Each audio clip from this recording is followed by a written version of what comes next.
I like that one. Pearl Jam, You Are, and that's how we begin today with Doug Benson. What's going on, Doug? Doug loves movies. I'm here for my annual 12 Guests of Christmas episode of Doug Loves Movies tonight at the Gramercy. It's been sold out for months. Right. But still wanted to come by and hang out with you in the afternoon. Thank you, Doug. I like it.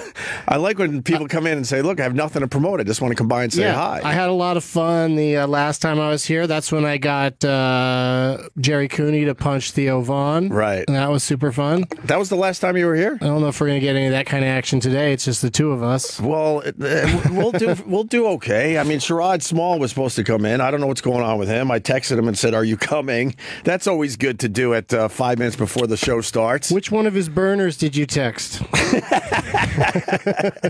He did lose his phone, so I had to go through his girlfriend for a little bit there. Really? But I think he's... no, I know he's back because he wrote me yesterday asking about my Thanksgiving. We had a lovely conversation yesterday. It started with him going, hey, how was your Thanksgiving? Did you go to Philly? And I went, Thanksgiving was great. Stayed local, then went fishing. How about you? And then it continued from there. A nice little conversation. And now today, he's MIA. Does he, when he doesn't show up to something, is it because he forgot about it? I don't know. I mean, he always has various reasons. I've never asked him for a reason. He's one of those guys that I like so much and like doing radio with that he doesn't need a reason. But he doesn't even have to get up early now. I know. This is like the perfect time for you comedians. He had an excuse when it was early in the morning, but now it's like... Well, the trouble with 3 o'clock is around 2, I start getting nappy. Right. I start wanting to take a little siesta. I understand the nappy thing. So I still have to work up some energy. Yeah, that's when I started my nappies. But that's the cold walk over here was great. It's cold for you? It's a nice day. For me it is, yeah. For you guys it's nice. Oh, God. I see people walking around in T-shirts. I'm like, good for you. This is... I'm glad you love this. This is great. 50 degrees is great. I'm glad Mr. Trump doesn't believe in global warming. This rules. That means for the rest of our lives, it's going to be nice and toasty in the winter. We're not going to fucking fix anything. Our lives. Oh, that's about it. The man with children said. Well... Just get him used to, warmer weather, Yeah, I try to explain to him that it used to be different. Vacation in Arizona or Nevada in the summertime with the kids. Get them used to it. There you go. That would be nice. Yeah. So you walked in with an H&M bag, and I was trying to turn you on to the Abercrombie and Fitch bags. Now you get it, right? Right. Well, I thought you were, saying I was less than a man for walking around with an H&M bag, even though I don't even know what H&M is. I'm just using their bag. But then you showed me Abercrombie and Fitch's bags, and that is the gayest bag a person can pretty much walk around with. I would say that's soft core gay porn. What is you? It's a bit much. It's a bit much to be walking around with it on a bag. But if you're a lady, I guess you don't mind. But why would it? I finally had. What kind of stuff do they sell in there? They used to sell really nice jeans. I was still shopping at Abercrombie and Fitch way too many years past my prime. But I finally had the shirtless guy at the door when you walked in? Yes, I finally had to tap out between the shirtless guy and the because they don't have that anymore. I don't think. And the sexy cologne in the air and the club music where you can't even get anyone to help you because they're just dancing around the store. And then if you do get somebody, you're screaming at them because you can't hear shit. I finally had to give up, Doug. Yeah. I had to acknowledge that I'm a bit on the older side, and maybe Abercrombie and Fitch has passed me by. I never gave in. I don't think I ever even wandered into one. No? I was just always like, those are sweaters for people who work out. Well, that's the kind of clothes they sell. Like you got it, it's a tight sweater. Yeah, that was the problem. That was the problem too. It wasn't real sizes. It wasn't real sizes. Everything was meant for a twink. So I don't know if Sherrod's going to make it. Let me look again. Yeah, nothing's coming in. That's not good. Sherrod asked me, he goes, look, with the new show, I want to do every Monday. And I'm trying to get a set schedule with this radio show. I even saw a tweet, Sherrod on a Monday. I can't wait. Some fan out there is disappointed right now. Of course he is, because Sherrod called it. He's like, he didn't ask me. He goes, I'm taking Mondays. So it'll be Sherrod on Monday. And here we are. Is this the first one that he's missed? Yeah. No. Look at Paul behind you. No, he's missed a few there. He's missed a few Mondays. And I don't want to make the Monday joke because I like Sherrod Small. What is it? You know the Monday joke. Forget it.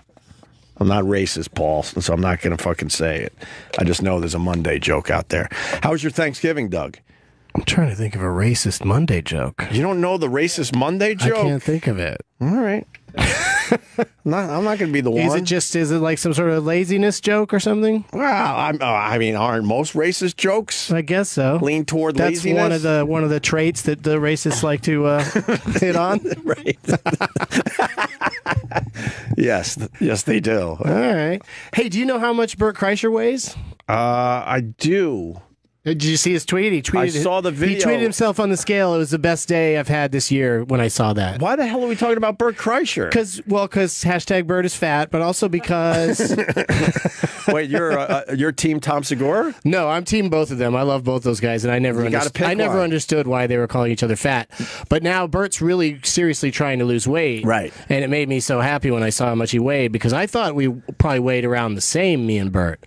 But he's 50 pounds. There, how much is that? 239.6 pounds. Oh, he's doing pretty good then. The last time I saw it, it was 240 something. Oh, I didn't see the 239. I saw the one where his wife looked disgusted. Did you see that one? Nuh-uh. Why am I watching Bert Kreischer?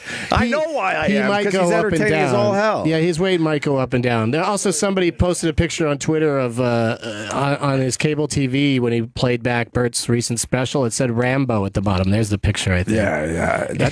Instead of Bert Kreischer, it said they were watching Rambo. Don't you think it takes balls to do a special with your shirt off?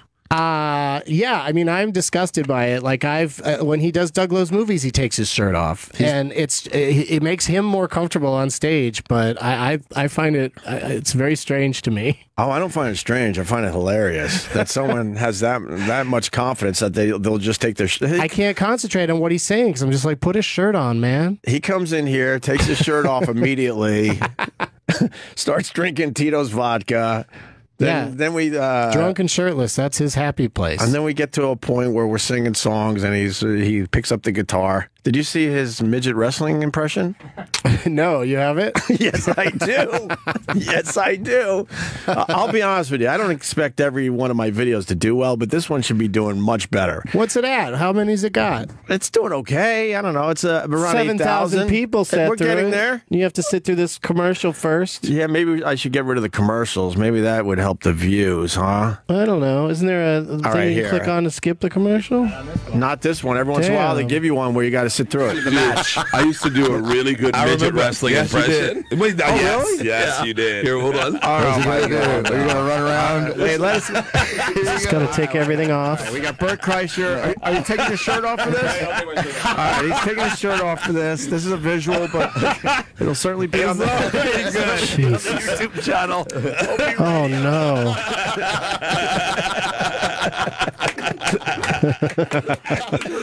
It's kind of more like a monkey impression at one point. I thought it looked like a midget wrestler. I remember when Andre the Giant used to wrestle midgets, and that was pretty much how it looked.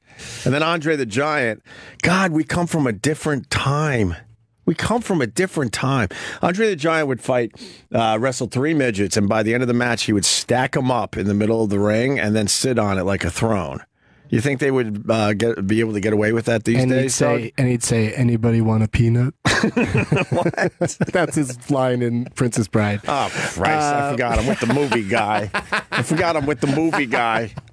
Can't bring him up without me thinking of anybody want a peanut. Oh, I forgot about that. Someone want a peanut. I don't know the exact quote, but I'm sure Eric Nagel knows it. I saw, I showed my son and my daughter Home Alone for the first time. That's kind of cool when your kids finally get to an age. Why, are you going to go on a vacation and leave them? Leave them in the house? Kids, here are some string and some paint cans. Have a good weekend. That would be nice. But besides the film flubs in the movie, the film flubs are driving me fucking nuts. Yeah.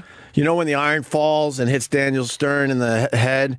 The point of the iron hits him on the top of the head, and then he gets up and he has a whole iron print on his face. It drives me nuts every time I see the movie. Because it's more comical in both cases. In the case of hitting him in the head, it's funnier if the pointy end hits. Is that why? And then on his face, it's funnier that there's the shape of an iron on his face. That's a John Hughes movie, right? Yeah. How about John Hughes was lazy and didn't go for another take or two? That movie's, how long is that movie? It's like a good 2 hours. No, the first one isn't as bad. But it goes on. I mean, he just brutalizes the wet bandits for a long time. Yes, the wet bandits. And the setup's very long. The whole annoying family's there for way too long at the beginning. You think? Before he finally gets to be Home Alone, yeah. Well, I mean... Considering you knew going in it was called Home Alone. Right. Are you trying to say he didn't have to set it up? They didn't have to spend so much time. It's right in the title? Yeah. So basically it should be, holy fuck, we overslept and then get him into the van? We made too many kids, we're stupid asshole Catholics, something like that. And then Buzz, who became a friend of ours, by the way, he used to do our show on NEW, and I believe he still does Anthony's show. There's a scene where he's shoving pizza in his mouth in the kitchen. And then the next cut is a side view and he has a full piece. Do you care about film flubs? No, it drives me and my brothers nuts. You know what's the worst about film flubs is that most Scorsese movies are full of them. No. Yeah, because Scorsese would rather the acting performance be the reason to choose an angle and a take than continuity. Yeah. So it happens all the times in his movies. You just turned me on to something. I had no idea. Yeah. Do you know one off the top of your head? No, but they, they're frequent. Like if you just looked up Scorsese, yeah, we'll check it out. Inconsistencies or something. De Palma also has some pretty bad ones. Like in The Untouchables, there's a scene where Sean Connery, his shirt it goes from button to unbuttoned over and over again throughout the scene. In The Untouchables, which is like every shot in that movie is like a painting. Right. And then they fuck up that. And they finally got a guy that's their whole job, to make sure everything's set on the set. It feels brutal when it's happening because I get to play an occasional part in something and they spend all day taking Polaroids of you and just making sure everything's going to match. Right. But it's still, if you do 2 takes and the actor just decides to change elbows and nobody notices, then you've got an editing nightmare on your hands because you're not going to reshoot the scene just because of continuity. We will watch, or we used to, me and my brothers, we would watch entire movies and then have a whole game pointing out the film flub. We would you could call it ahead of time. Like, a good example is if 2 actors are eating. You would go, okay, stop. So we stop the movie, and I go, okay, the water level in that glass is going to be up and down, Beverages are hard to keep consistent. When someone's got shaving cream on their face, that never matches from moment to moment. No. Can I tell you a couple other things about Home Alone? I know it's an old movie. I love it. This is the season. But, I mean, it's Home Alone time. I'm excited because it's the first time I've seen the movie in years, and I got to turn on my son and daughter. Were they anxious to see the sequel? Yeah. So we went with Home Alone 2, which that movie stinks in retrospect. The scene with the bird lady, I know whatever her name is. Yeah. Respected actress. Of course she is. I forgot her name. Brenda something. And I think she won an Oscar, right? Yeah. That scene takes you out of the fucking movie, especially if you're going for the kids to watch this thing. That scene is so long. He didn't like Home Alone 2 as much as Home Alone 1. And then my daughter at this point tapped out because she's younger. And then we went with Home Alone 3. Ooh. Wow, Brenda Fricker. I don't know, because I actually go, look, before we order Home Alone 3, let's watch the preview. And he was the one that said, no, Dad, that looks But at least the kid's awful. Back in a house with the paint cans and the whole deal, right? Yeah, it's just a different kid. There's espionage or something. And there was something about Macaulay Culkin was singularly cute. Like, he wasn't annoyingly cute to like, like a male, to men. Yeah. Like he wasn't cutesy, but he was cute. Right. And that kid, his scene in Uncle Buck where he and John Candy are going back and forth. Oh, amazing! Is one of the funniest things ever. Yeah, absolutely so amazing. So good. He's so dry and so funny. I think we'll watch Uncle Buck tonight. There you go. Yeah, Uncle Buck really holds up. It's funny. And he was younger in Uncle Buck because that came out before Home Alone. That's where John Hughes first started working him was Uncle Buck, and then he went on to the Home Alone movies because he knew, like, when you watch Uncle Buck, you just want to see more of that kid. Right. So as I'm watching Home Alone, I'm also thinking, and you're the movie expert, so I want to bring this up. There's things they do in Home Alone. I was yelling out loud, actually, to my wife. I'm like, they would never fucking allow this nowadays. Like, there's a scene where Macaulay Culkin is just grabbing some chick's ass on the street, right? You remember that scene? Why does he do that? Because then she turns around and punches the wet bandits. Oh, then that would still work. You think they would allow a little kid to pinch a woman's ass to get the bad guys punched in the face? Yeah, I think so. Okay, in a comedy, I think enough. so. But you're right; it's definitely more borderline. It'd be more shocking. All right, it's just like when they remade Bad News Bears, they softened everything. They ruined it. Absolutely ruined it. At that point, you just don't make the movie. Oh, look, the coach took the kids to Hooters. Right. Yeah, that's what coaches do. Yeah. There's kids in Hooters all the time. Yeah. Well, it's not that outlandish. Well, but the kids weren't drinking beer anymore. Yeah, they weren't doing anything. They weren't drinking beer. I mean, he wasn't drunk driving, right? I think he was, Billy Bob Thornton is drinking a soda at that point. Yeah, see, she turns around and then... And punches... And punches him. And punches both of them. That's a smart kid. So you think that would be acceptable today? Yeah, okay. She thinks she got away with assault. What about when Macaulay Culkin goes in the bathroom and the cheapskate uncle is showering, and then the uncle calls him a pervert for being in there while he's showering? Would they allow that today? Get out of here, you little pervert? Something like that? Yeah, exactly. That seems like family fun. That's the sort of... Do you remember that movie? Oh, now I'm going to screw it up. Maybe it was called The Good Mother. It was Diane Keaton and Liam Neeson. Oh, God, no. And I'm out already. Yeah, right? And Liam Neeson's the boyfriend that stays over with the mom who's divorced, Yeah. And he just decides one day when the little kid says, "Hey, what's with that thing between your legs?" He decides to let the kid get a really good look at it and discuss it. Oh, wow, really? Yeah. And then the whole rest of the movie is about how she's an unfit mother and they're trying to take the kid away because she has a boyfriend that showed the kid a dick. Yeah, I did not. I didn't see that. Was it a good movie? It's intense. I don't think so. I think it's very melodramatic, but I just remember that. So you see a lot storyline. of I don't even remember if it was a little girl or a little boy. I assume it was a little girl, but we're looking it up. The Good Mother penis. The Good Mother. There you go. That's a hell of a Google search. The good. Yeah, you're on a list now for looking that up. I think Bruce Jenner's going to pop up. That was hack. I gotta say, that was a little hacky. Well, he is a lady with a penis. Yeah, he's a lady with a penis. It's a fact. That's a fact. Yes. Okay. So, all right. Guess what? No Sherrod Small. It looks like. Oh, really? Did he write back? No. So I would assume he's that still means... got a 3-hour window. You think? Yeah, or he's still got 2 hours and 40 minutes. Don't make me fucking call Stuntbrain out of the bullpen for today. I'll do that shit. Where'd you go for Thanksgiving, Doug? I went to San Diego, where I'm from originally, and that's where my mom still lives. So I do Thanksgiving, Christmas, and sometimes her birthday and other days like throughout the year. But I drive down from LA, and I always take her to see a movie. She doesn't really go out much other than me showing up and taking her to see a movie. So it's not a family thing? No, it's just me and her. My dad passed away a few years ago, and other relatives are all spread out all over the country. But she loves San Diego, so she's happy to stay there. And we saw that Warren Beatty thing, Rules Don't Apply. Was it good? We always have to pick something that I can sit through with my mother. That's not easy these days. She never wants to see anything violent or aimed at kids. Right. And I never want to see, things that are too, just too many sex scenes and stuff. You don't like movies with sex scenes? I don't want to watch Home Alone with my mother because the kid grabs somebody's ass. Oh, I see. And that would just be a bummer. No, wait, even at your age, it's awkward to see a sex scene with your mom? I saw Magic Mike with my mom. That was unpleasant. But I would have been squirmy watching that movie with anybody, just alone. I would have been like, this is weird. I've never seen Magic Mike. Could you imagine going to like a male strip show just for a laugh and just sitting there and watching an entire male strip show? I don't think I could do it. It depends who you go with, I think. Right?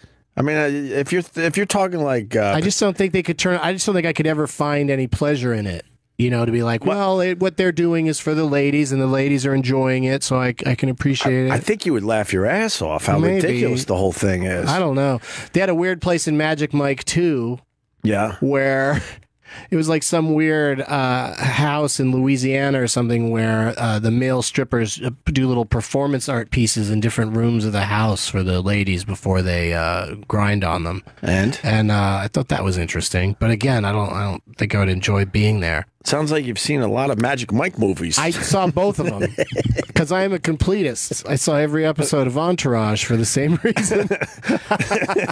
It's like I'm going to watch every damn episode of Westworld and I don't like it. Are you trying to say there were unanswered questions from Magic Mike, so you had to see the second one? No, I just, was just kind of curious as to how they thought they could, do another whole movie. And it is more entertaining than the first one because it's more of a road trip thing, so there's more things going on. But it's still ultimately just dudes gyrating around and women losing their minds about it. Well, you got a franchise of that Doug Loves movie, so you got to watch everything, I'm assuming. Well, I try to, see lots of things. How many movies do you see a week? I don't see that many these days because I've been too busy, and also I don't like sitting through an entire movie in a theater that I'm not enjoying, and I don't like walking out.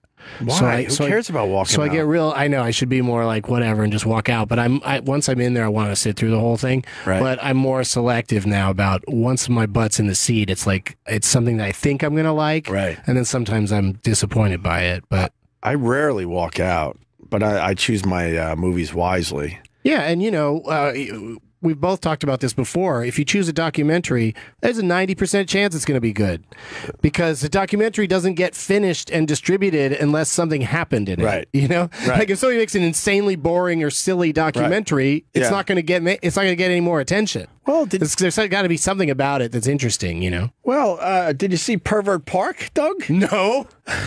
Fuck. What's with that? I saw two very deeply depressing documentaries. That sounds like a kind of even though it's over the awful, weekend. Pervert Park sounds fun.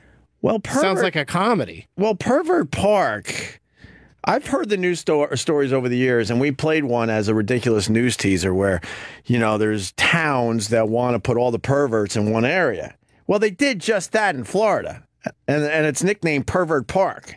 But it had a name like a that a housing area would have or something like. Yeah, I mean something Glen or something. Yeah, the name of the documentary is Pervert Park, but you're right. Yeah, so it has an actual name, but it's a trailer park, and a few people turned me on to this Pervert Park. I'm like, all right, I'll give it a shot. I like documentaries. Halfway through, I'm like, why the fuck am I watching this?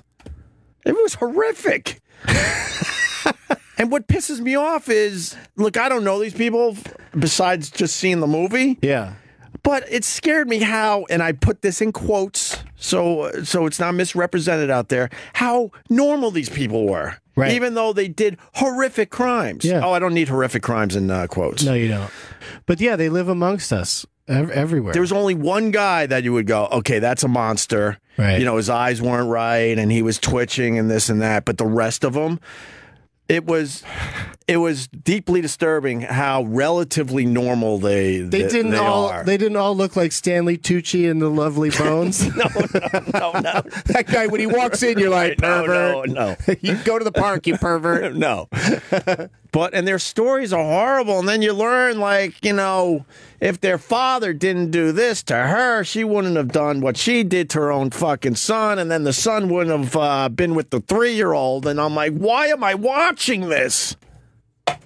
Yeah, that sounds terrible. Thanks for the heads up. No, there's no need to see it. I'm already not seeing Dear Zachary. No, don't watch Dear Zachary. I'm already not seeing Rats. No, I'm already not seeing... Timeout. I'm calling a timeout. Yeah, you think I got to see Rats? Well, yeah, because you like horror movies, don't you? Yeah, but... It's a horror documentary. Movies aren't life. Huh? Horror movies aren't real life. Doug, I think you would really enjoy Rats. I just got a text back from Sherrod. Who dis? What, you wrote him? Yeah. But he wrote back, who dis? I got 5 text messages. Here we go. Who dis? Who dis? Sherrod didn't charge, new phone, just woke up, we'll be here tomorrow. Oh, my God. You could still come in. Yeah, that's what I'm going to say to him. Yeah, my text messages, phone was dead, fuck, called Roland, fuck, I so sorry, Opie. Oh, God, he cancels on me all the time, but come on in tomorrow. Yeah. Come on in tomorrow. We still got more than 2 hours. You know what, E-Rock? We're doing some radio together, buddy. Where does he come from? How long does it take him to get here? You know, he comes from, way up there. Oh, no, Really? is he in Brooklyn these days? in Brooklyn. Yeah, he's in Brooklyn. So he could be here in like an hour? He could easily. Should I write you could He still probably make doesn't. it? When you know how when you wake up and you feel like you've missed the thing, you kind of almost have a moment of relief where you don't have to run out the door because you really missed Right. it. You really blew it. You could still make it. He could still make it. I just wrote you could still make it. I wrote who I was first to let him know that. Yeah. And then That's good. Come on in. That's good. And he wrote back, she. Yeah, because I don't know if Doug's going to be back tomorrow. Maybe you are. No, I gotta go. What do you mean you got to go? I'm back to Los Angeles tomorrow night at the Troubadour, world famous rock club in West Hollywood. Sure. I'm doing Getting Doug with High Live, where it's going to be me and 4 or 5 other comedians just smoking weed on stage and broadcasting it on the internet. Who you got? On my YouTube channel. Well, I normally like to keep it a secret, but since okay, you can keep it a but I can secret. tell you. I'll tell you the one. Trust me, if you announce it on this radio show, it's still a secret.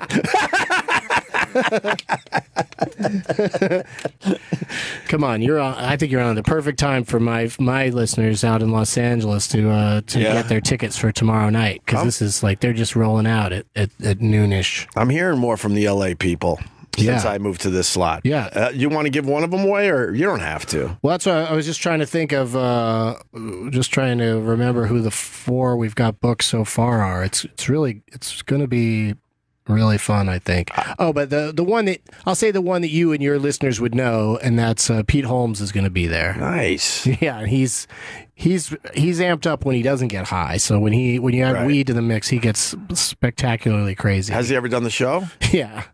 Yeah, but he's only done it like with just me and him, just the two of us.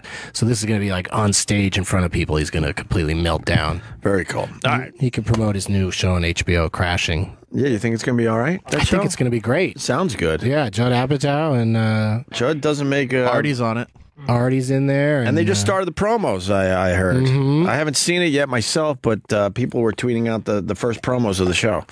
Very cool. I think Judd and Pete both really know the life of comedians sleeping on people's couches, right? And they got lots of funny comedians to I don't know if they play themselves or if they play versions of themselves or how it works, and it's good to see Pete Holmes bouncing back. Yeah. Because I liked his late night show. He had a good show. It was on for 2 seasons, and then that's how the game can be pretty ugly. But it was very different. But I liked it. There's Artie. He's a resilient dude. I thought his film pieces on his talk show were the funniest part anyway. So I'm glad to see him in something that's filmed. Christ, he'll be just fine. Who am I? He's going to do all right. That Pete Holmes. I got to worry about myself. Why am I worrying about Pete Holmes and his career? He's got enough teeth in his face for everybody.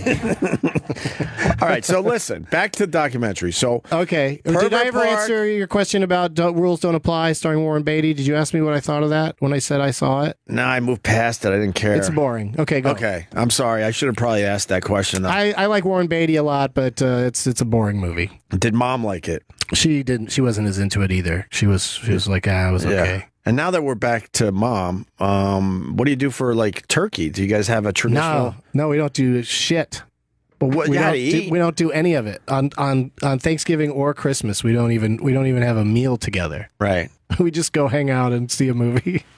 It's the greatest deal. You don't eat before or after? Nuh-uh. So no. She doesn't cook. I don't eat. Like it's a whole great thing. Nobody has to do anything. Are you with her more than the hour and 40 minutes that it takes to see a movie? Okay. Yeah. Okay. Why are you smiling through that? But it's I live in LA, so I see her at least 3 or 4 times a year, and so I don't I don't linger forever. That's all right. Yeah, I had to do. I did your Thanksgiving. I did 2 Thanksgivings. So I did one for myself and one for you, because I went to 2 of my both brothers had Thanksgiving this year. So, and the one, as soon as I got in the house, I'm on the clock because he's got cats and dogs. Highly allergic. Always allergic to cats and dogs, or just this group of cats and dogs in this place? Boy, is that a great question, Doug Benson. I'm one of 7 kids, so I had to figure it out as an adult that I was allergic to dogs and cats. When I was growing up, they thought I had, here goes the quotes again, asthma. Because my mom just diagnosed me as having asthma because I don't think she wanted to deal with the fact that I might be allergic to the. But asthma is all about the family dog. All about breathing and lungs. It's not about your nose and sneezing. Weren't you all sniffly all the time with your allergies? Sniffly. Yeah, you can't blame that. You can't call that asthma, can you? Your lungs got heavy. Yeah, but from breathing in all that when stuff. snot's dripping out of your nose, you don't go, I've got asthma. True. And I never had an inhaler, so even though she diagnosed me, we know what he's got, and we're not going to treat it. Right. Well, I like that. 1 of 7 kids. That's a good system. Are you kidding me? Yeah. I don't think we saw a doctor every year. I think it was like we maybe every 2 years we went and saw the doctor. And for these special occasions, she's lucky she had very healthy kids.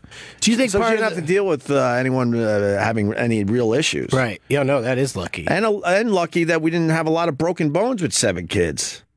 All of that. Anything. All that shit's expensive. You were all not allowed to eat candy, right? Oh, we could eat as much candy as So didn't you all have cavities? Didn't you have really big dentist bills? Doug, another great question. Let's smoke some pot. I'm enjoying this vibe. You can join in if you'd like. I'm enjoying this vibe. Let's smoke pot. I didn't show up not high, but lots of cavities? 1 of 7 kids, a shitload of cavities. Because we weren't going every year for our checkups because that was too much money. I mean, to be fair to my mom, she sat down with the books and was like, all right, we got to skip the dentist visits so we can only go to the doctor. Right, but then the cavities are going to cost more than if you'd had just gotten a cleaning and a checkup. Doug, you are brilliant. You are brilliant. Plus, all of that not having to have your teeth drilled. That sucks. You are fucking brilliant, my friend. I never realized that I was hanging with a genius. So she would sit there and go, okay, dentist appointments, no. Every once in a while, we'll go and check them out, and just in case they're falling out of their mouth. But then she should be like making you floss and brush constantly. No. And she wasn't on you about it. No. Eat some candy and brush your teeth with some candy. And no, she was too busy rocking back and forth in the attic. Oh, no. My mom also likes movies, Doug. So, and then the doctor's appointments, no. Haircuts once a year. 1 haircut a year. But she was cool enough to do it at the last day of school. And then we got the crew cuts. Right, so and then that hair was nice slick look for summer. And then that hair would grow in for a year, and then we would get it again. So we would go from really long hair to just a crew cut, and then sneakers. Whoo, maybe a pair every 2 years, so maybe every 3 years. We were very used to taping up the bottoms of our sneakers to make them last a little longer. So to get to your dentist question, so then we would finally go to the dentist, and the dentist would go, "Holy fuck, you got like I don't remember the numbers anymore, but like 5, 6, 7 cavities." Yeah, and then it would be complete torture because he would fill them all in one sitting, and then my mouth was filled with silver. I just talked about this, I think, last week on the show, and then. The thing I did when I finally got money in my pocket, I got rid of all the silver and went white. That was a very good day for me because my mouth was completely filled with silver. Yeah, I got a bunch in mine, so I haven't. You got silver? I haven't gotten too much white in there, but yeah, go white. I just don't open my mouth very wide ever. I got crooked teeth because we didn't have money. Anything, yeah. I never had braces, so my lowers aren't great. But like, I get people from time to time asking me how my teeth are so white, and it's just because they see me on TV or whatever. When they put all that makeup on you and everything, your teeth look fine even when they're not that white. Yeah, it gives you the instant tan. Yeah. They give you the instant tan to be on TV, so your teeth look whiter. So the people with really white teeth, they look insane on television. Yeah. It just stands out too much. It looks kind of stupid. So back to the documentary. So you got to see Rats. Oh, okay. But Pervert Park, you could skip. I mean, I love Morgan Spurlock. He's a great dude and does a lot of good things. Right. But just the idea that it's going to be all rats all the time. It's not like there's going to be a subplot that's not about rats. It was fascinating, though. You learn a lot about rats. But I've listened to you and Morgan talk about it so much that I feel like I've seen it. I don't need to look at it, but I know about Are you freaked out by rats? Are you one of those guys? Not freaked out by them. I got to hold one the other day on a morning show in Portland. That's so random. Was it a city rat though, or was it like a pet store rat? It's just like a pet store rat, but a big one and very rat-like. Like if people hate rats, they probably wouldn't be happy with the way I was holding it and putting it. It was crawling around down my shirt and stuff. I'm from the school. If it's like a white rat, it's not really a rat. This had gray hair, but it was cute. You're right. It was more you like want those fucking rats that'll scare the hell out of you. Yeah, you if you got to be around a rat, you want one that's a chef like Ratatouille. Right. Can, fix you up something delicious. By the way, I'm a doctor and Doug is wrong. What were you about saying? What? You want to find out? What was I wrong about? Oh, asthma, having a runny nose. Sure. Probably. Let's say hi to Tom in Pennsylvania. Tom. Hey, what's up? What's up, buddy? Hey, Doug knows movies, but he doesn't know asthma. Sorry, Dougie. Well, that's all right, but I think I was right when I said if they said he had asthma that he should have got an inhaler. Well, you know, asthma... If they thought he had asthma. Well, no, that was my mom. You got asthma, you're fine. And I swear to you, I only found out I was allergic to cats and dogs in my 30s. In my 30s. And I had cats that were driving me nuts. But anyway, go ahead, Tom. Well, there's something called allergy-induced asthma, okay? Okay. So the first phase of the allergic response is the itchy, watery eyes and runny nose, right? Right. And that leads into asthma. So you can show up with snot dripping out of your face that is actually an asthmatic reaction. Does that make sense? Yeah, I believe you if you're a doctor. Yeah, why are you asking us if it makes sense? You're the doctor. Well, I'm asking you if what I said makes sense. Oh, because I guess so. I'm a speech comm major. I just, Opie, I've heard your show every day, every single day for the past 15 years. Wow. You've gone through some changes with me, my friend. How come you never get a vacation? Because I'm in the car every day. I go place to place and do my medical stuff. But do you time your vacations when Opie's in reruns? I've heard those too. I used to actually, in the old days, I used to find a way to sneak them off the internet on those funny files. You know what I mean? Yes. It's all about the funny files.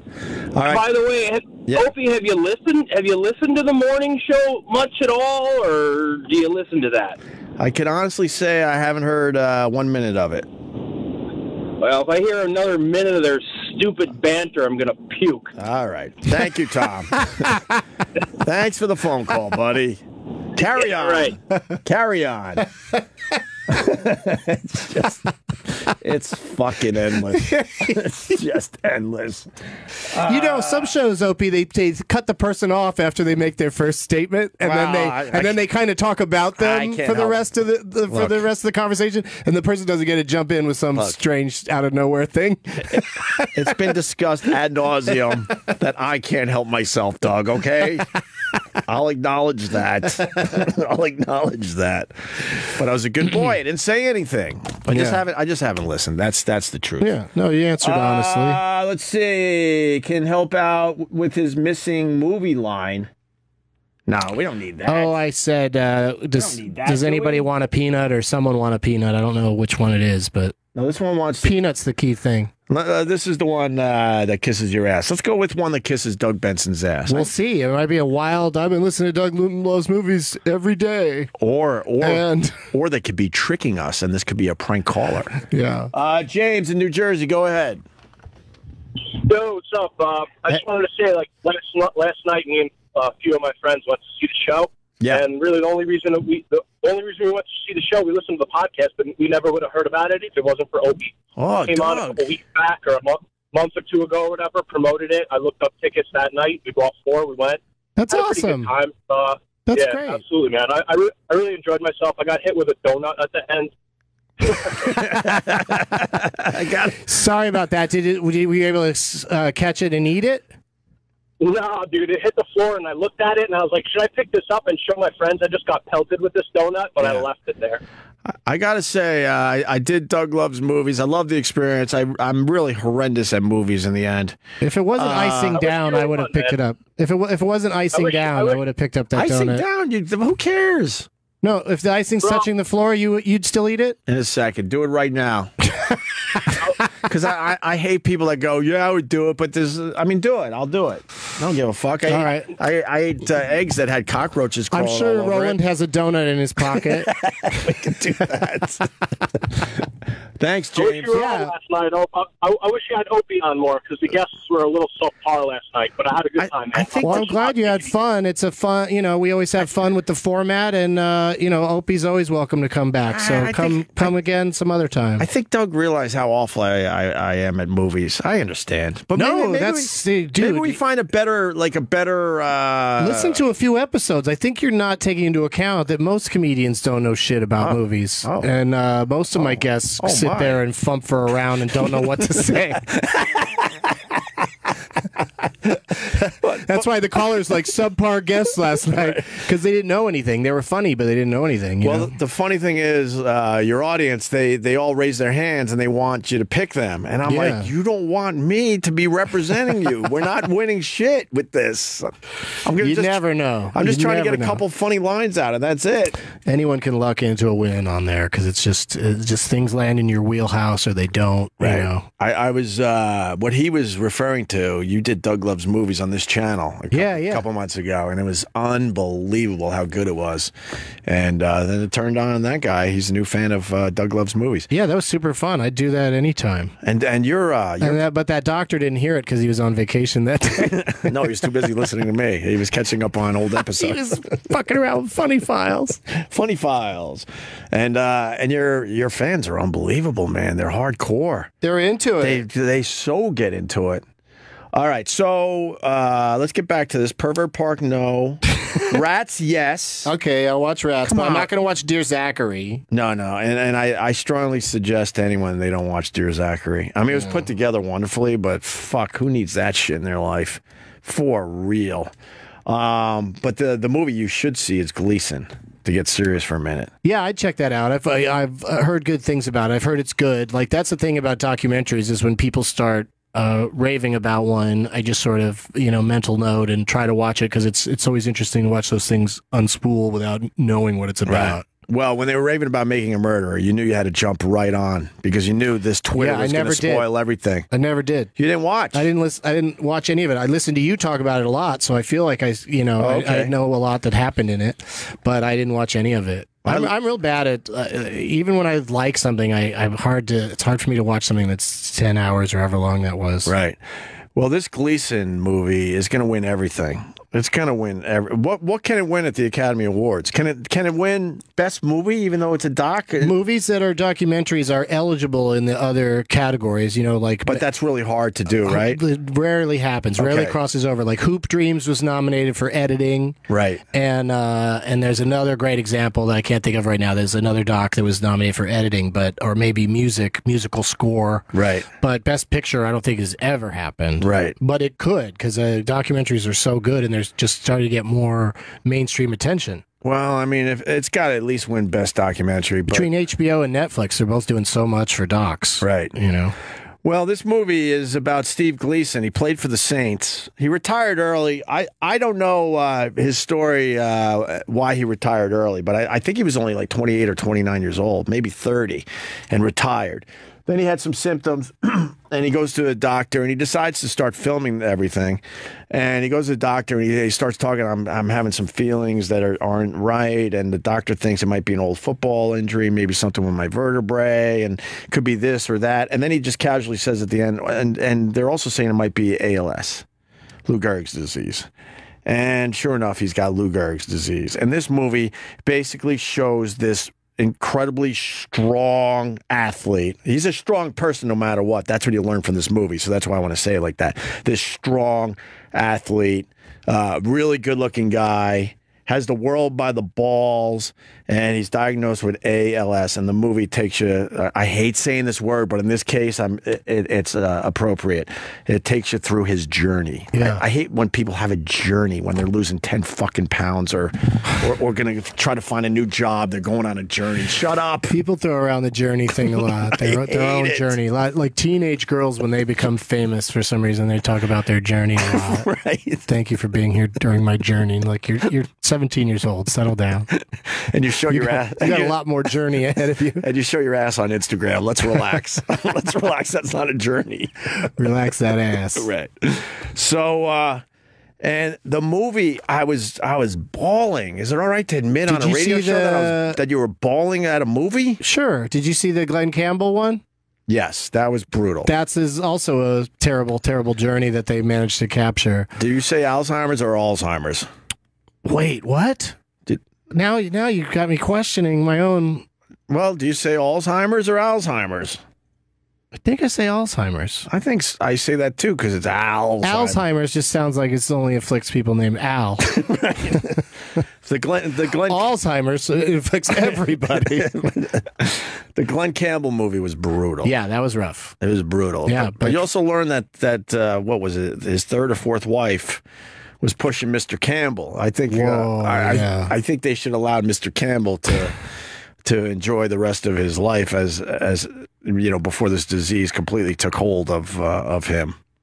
My own personal opinion. Yeah. Because the footage of him, like, forgetting the words on stage, you know, he made it fun for everyone, but then you're looking at his daughter and son playing with him in the band, and they were like, holy fuck, this is our dad, man. This sucks. Yeah, it's pretty brutal.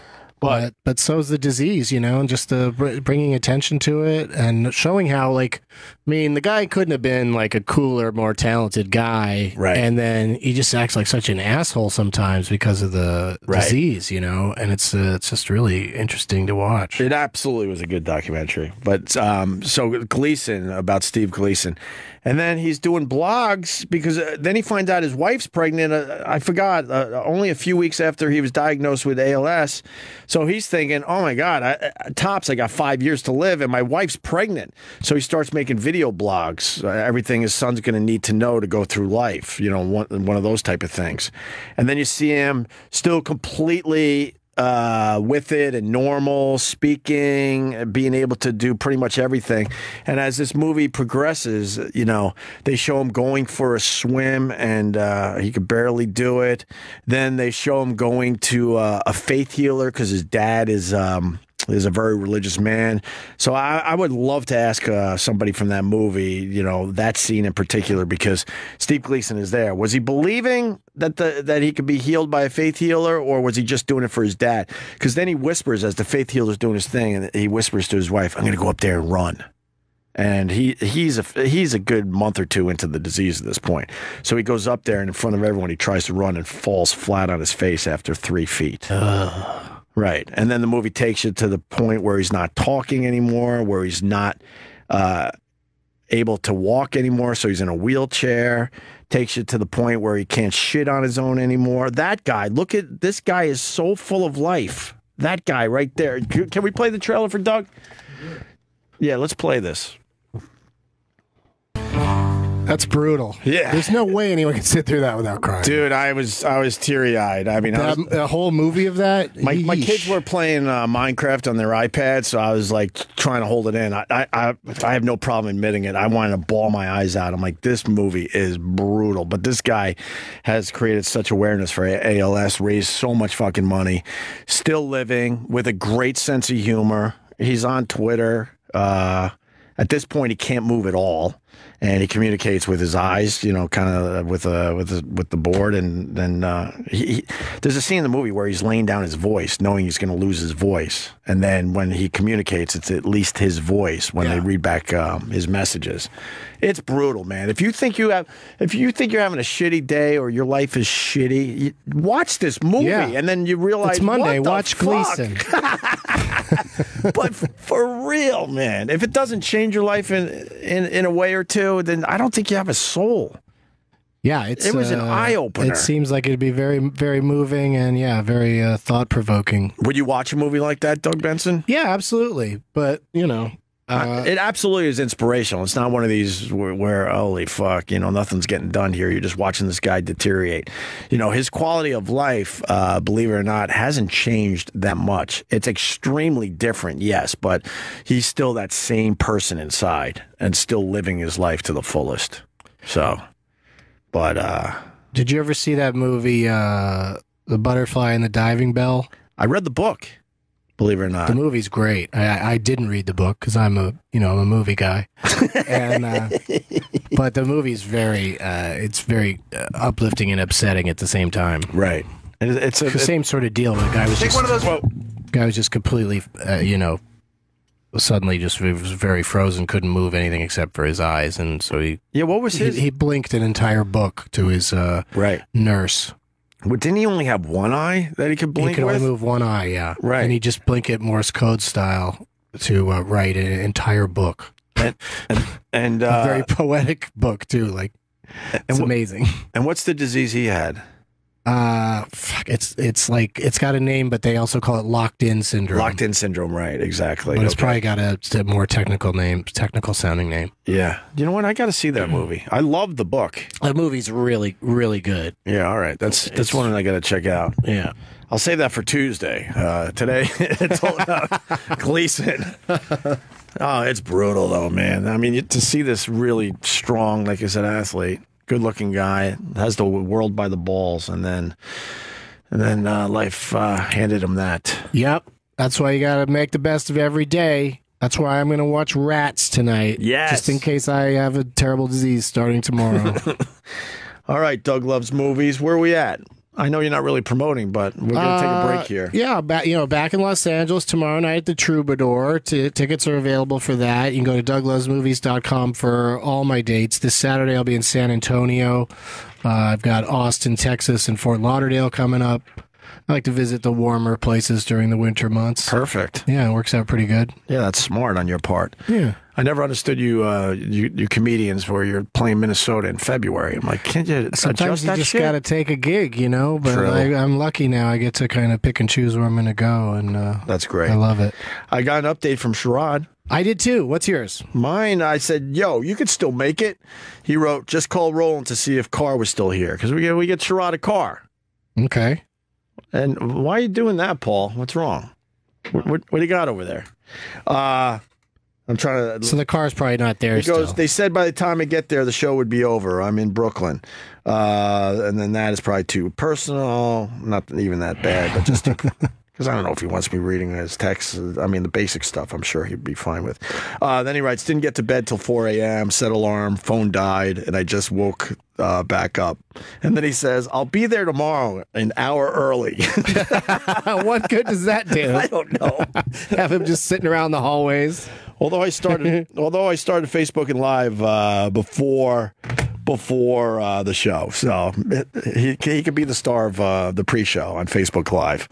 Yeah, he's saying he wants to do the show with me some other day this week. Like, I'm going to change my schedule. I'm going to hang out so I can be on Opie with Sherrod. All right, we're going to take a little break here. Eric is going to join us, right, E-Rock? Talk about your teeth. Sure. We're going to talk about E-Rock's teeth, Doug Benson. Nice. And then I got Stuntbrain coming in today to talk a little politics. Oh, boy. Well, we'll talk Fidel Castro. We'll talk... we got donuts, Doug. Yeah. Oh. We're going to put some icing on the floor and see if you're going to eat it. It's the dumbest thing ever. Be a good video. Why would that be a good video? That's easy. What, don't you think there's I know they probably, vacuum the carpeting in here, but still. There's been some stuff spilled in here over the years. That's Drop easy. it on the street. What I'll do is I stepped in dog poo. I think I still there's something right there. That's at least old gum.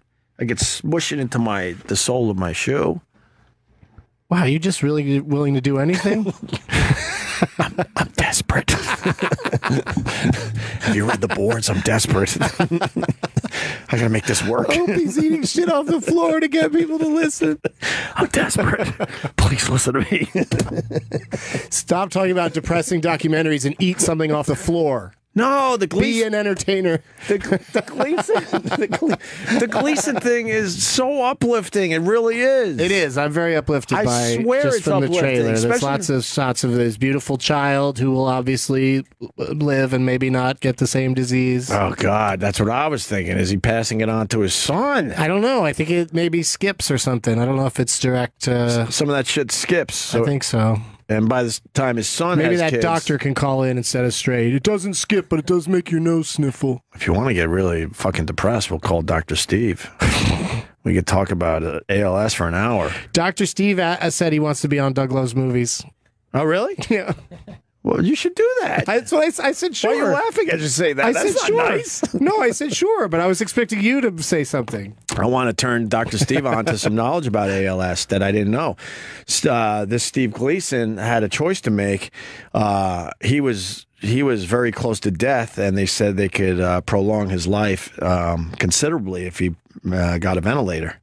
And a lot of ALS patients don't do that because this disease is really hell on earth. Yeah, you just go ahead and die. They basically tap out and like, fuck this, I can't do this anymore. But Gleason, Steve Gleason, and you learned in the movie, he got the ventilator because he wants to be around for his son. Yeah. So That kid's a boy? yeah, Okay. the kid, I think is now 5. Looking pretty girly in the trailer. Well, As a baby. I don't think they had time to cut his hair, Doug. They were too busy with the round the No clock. haircuts for you, Dad. Dad needs all around the about clock Dad. hair. So yeah, Yeah. maybe. I mean, I understand that. No, but also when I was a little baby, I had a ton of hair on my head and look very girlish. So You still have a lot it's of just hair. me lashing out. I still have hair. I'm very, very proud of it. But I bow to Steve Gleason, and it's just unbelievable. I highly, highly recommend that documentary. I'm trying to think if it's the best documentary I've ever seen. I would have to like take a night and really think that over. It seems like it'd be very, very emotional. It was- But there's been a lot of great documentaries. all right, hold on. I know we have to take a break, E-Rock, but let me just take this call from Jeff in New Orleans. Jeff, go ahead. Hey, buddy. Yeah, I actually was been part of that whole situation since the beginning. I have the caregiver, you know, Blair, who's in the movie. Yes. Yeah, I have. He's a good friend of mine. I can get his number to you. He's been, you know, he's a big promoter of the movie. Can I ask you something about? Can I ask you something about Blair? Wait, Blair's on the phone. Hold on a minute. Whoa! Hold on. This guy can get us his number. Jeff, do you mind if I just hang up on you? Absolutely. I was going to give you Blair's number, so that's great. Oh, you do mind? Yeah. Thanks, Jeff. No, I don't. No, I don't mind. You understood that? Okay. No, I was Do you mind? Yes. So, yeah. You answered the question. All right. Thank you, buddy. I appreciate you turning us on to Blair, who's on line 4. Blair, what's going on? Go on, fellas. How we doing? Well, I saw Gleason yesterday, and I was tweeting about it, and I was bawling, man. Teary eyeballs all over the place. This documentary is unbelievable. Good laughs in too, huh? Huh? Got some good laughs in though, didn't you? Yes. Yes, I should say that. There's some humor in It there. seems very heartwarming, and you know, he is still with us, so you don't Yes. have that sadness. But it also seems like it's going to be quite a heavy watch. Yeah, I don't know if you were listening to the show, but I said that it's obvious that Steve Gleason is still living his life to big time. It's just it's different, but he's still living. He absolutely is. I mean, he lives every day to the fullest. He's a great leader, a great husband, and a great father. Right. And how's their relationship going? Because in the movie, you see it's a bit taxing at times. I mean, it's you know, with ALS, every day is an adventure, and you know, Steve, being the physical specimen that he was playing football, I'll say. You know, he was a big concern with raising a child, but he's figured out, and we've figured out, you know, with the right technology, you can pretty much do anything. Anything that the disease takes away, we found a way for technology to give it back. And you know, he teaches his son school. His son's got an amazing baseball swing, and he's done all of that through his communication device. Right. And how did you come into the picture again? You knew Steve's wife, and she basically came to you and said, look, I need you. You got to quit your job. And then you've been pretty much helping them out ever since, right? Yeah, so I actually played football in college, and the Saints had their camp at Millsaps College where I went for undergrad, and Steve was a guy that I always looked up to. I mean, he wasn't the biggest, fastest, or strongest player, but he always found a way to make his presence felt on the team, and everything he was doing off the field. It was just somebody that, you want to look up to, you want to get to know, and had the opportunity to meet him, and he wasn't your typical football player. I mean, he was genuine, not that all football players aren't genuine. But, I mean, he was outgoing and receptive to just talking to me every day. And we became good friends when I moved back to New Orleans for graduate school. I actually worked for him when he was in the NFL, and we just remained great friends. Yeah. What is prognosis? I know I was explaining to Doug, he chose to get the ventilator, which will prolong your life considerably. What are they saying these days? So I think, with ALS, there's so many different types of it under the motor neuron disease umbrella, some cases being more rapidly progressing than others. I think Steve's case was pretty rapidly progressing, one of the most rapid progressions that I've seen. But we've figured out with the right technology and the right care, you can live a very long time. And we have the technology down. Care is something that we've been working with the Center of Medicare Advocacy to ensure that people with ALS know what resources they have available to them. Steve's very fortunate to have badass care staff, that's there 24/7. But we want to make sure that anybody with ALS has the resources so that they can have that too, so they can focus on their relationships as opposed to their loved ones being caretakers. Right. Yeah, you guys have raised a lot of money for other ALS patients. That comes out pretty clearly. In the movie. There are times in the movie he was really, really suffering. Is his day-to-day life a lot less suffering now, or kind of the same? Where's he at with that? Before the trach, he was having a lot of respiratory issues, and respiratory infections lead to pneumonia, and at one point he was septic, and that's one of the leading killers of ALS patients is respiratory issues. So leading up to his trach, there were certainly a lot of hard times. He wasn't able to sleep. He wasn't comfortable. And being in the hospital, it's just mentally, physically, and emotionally draining. So kind of figuring that out now, he self-diagnoses very well. So if he's feeling under the weather, he's quick to pull the trigger and get somebody in or go in and get checked out. And I think he's going to live longer than me for sure. Right.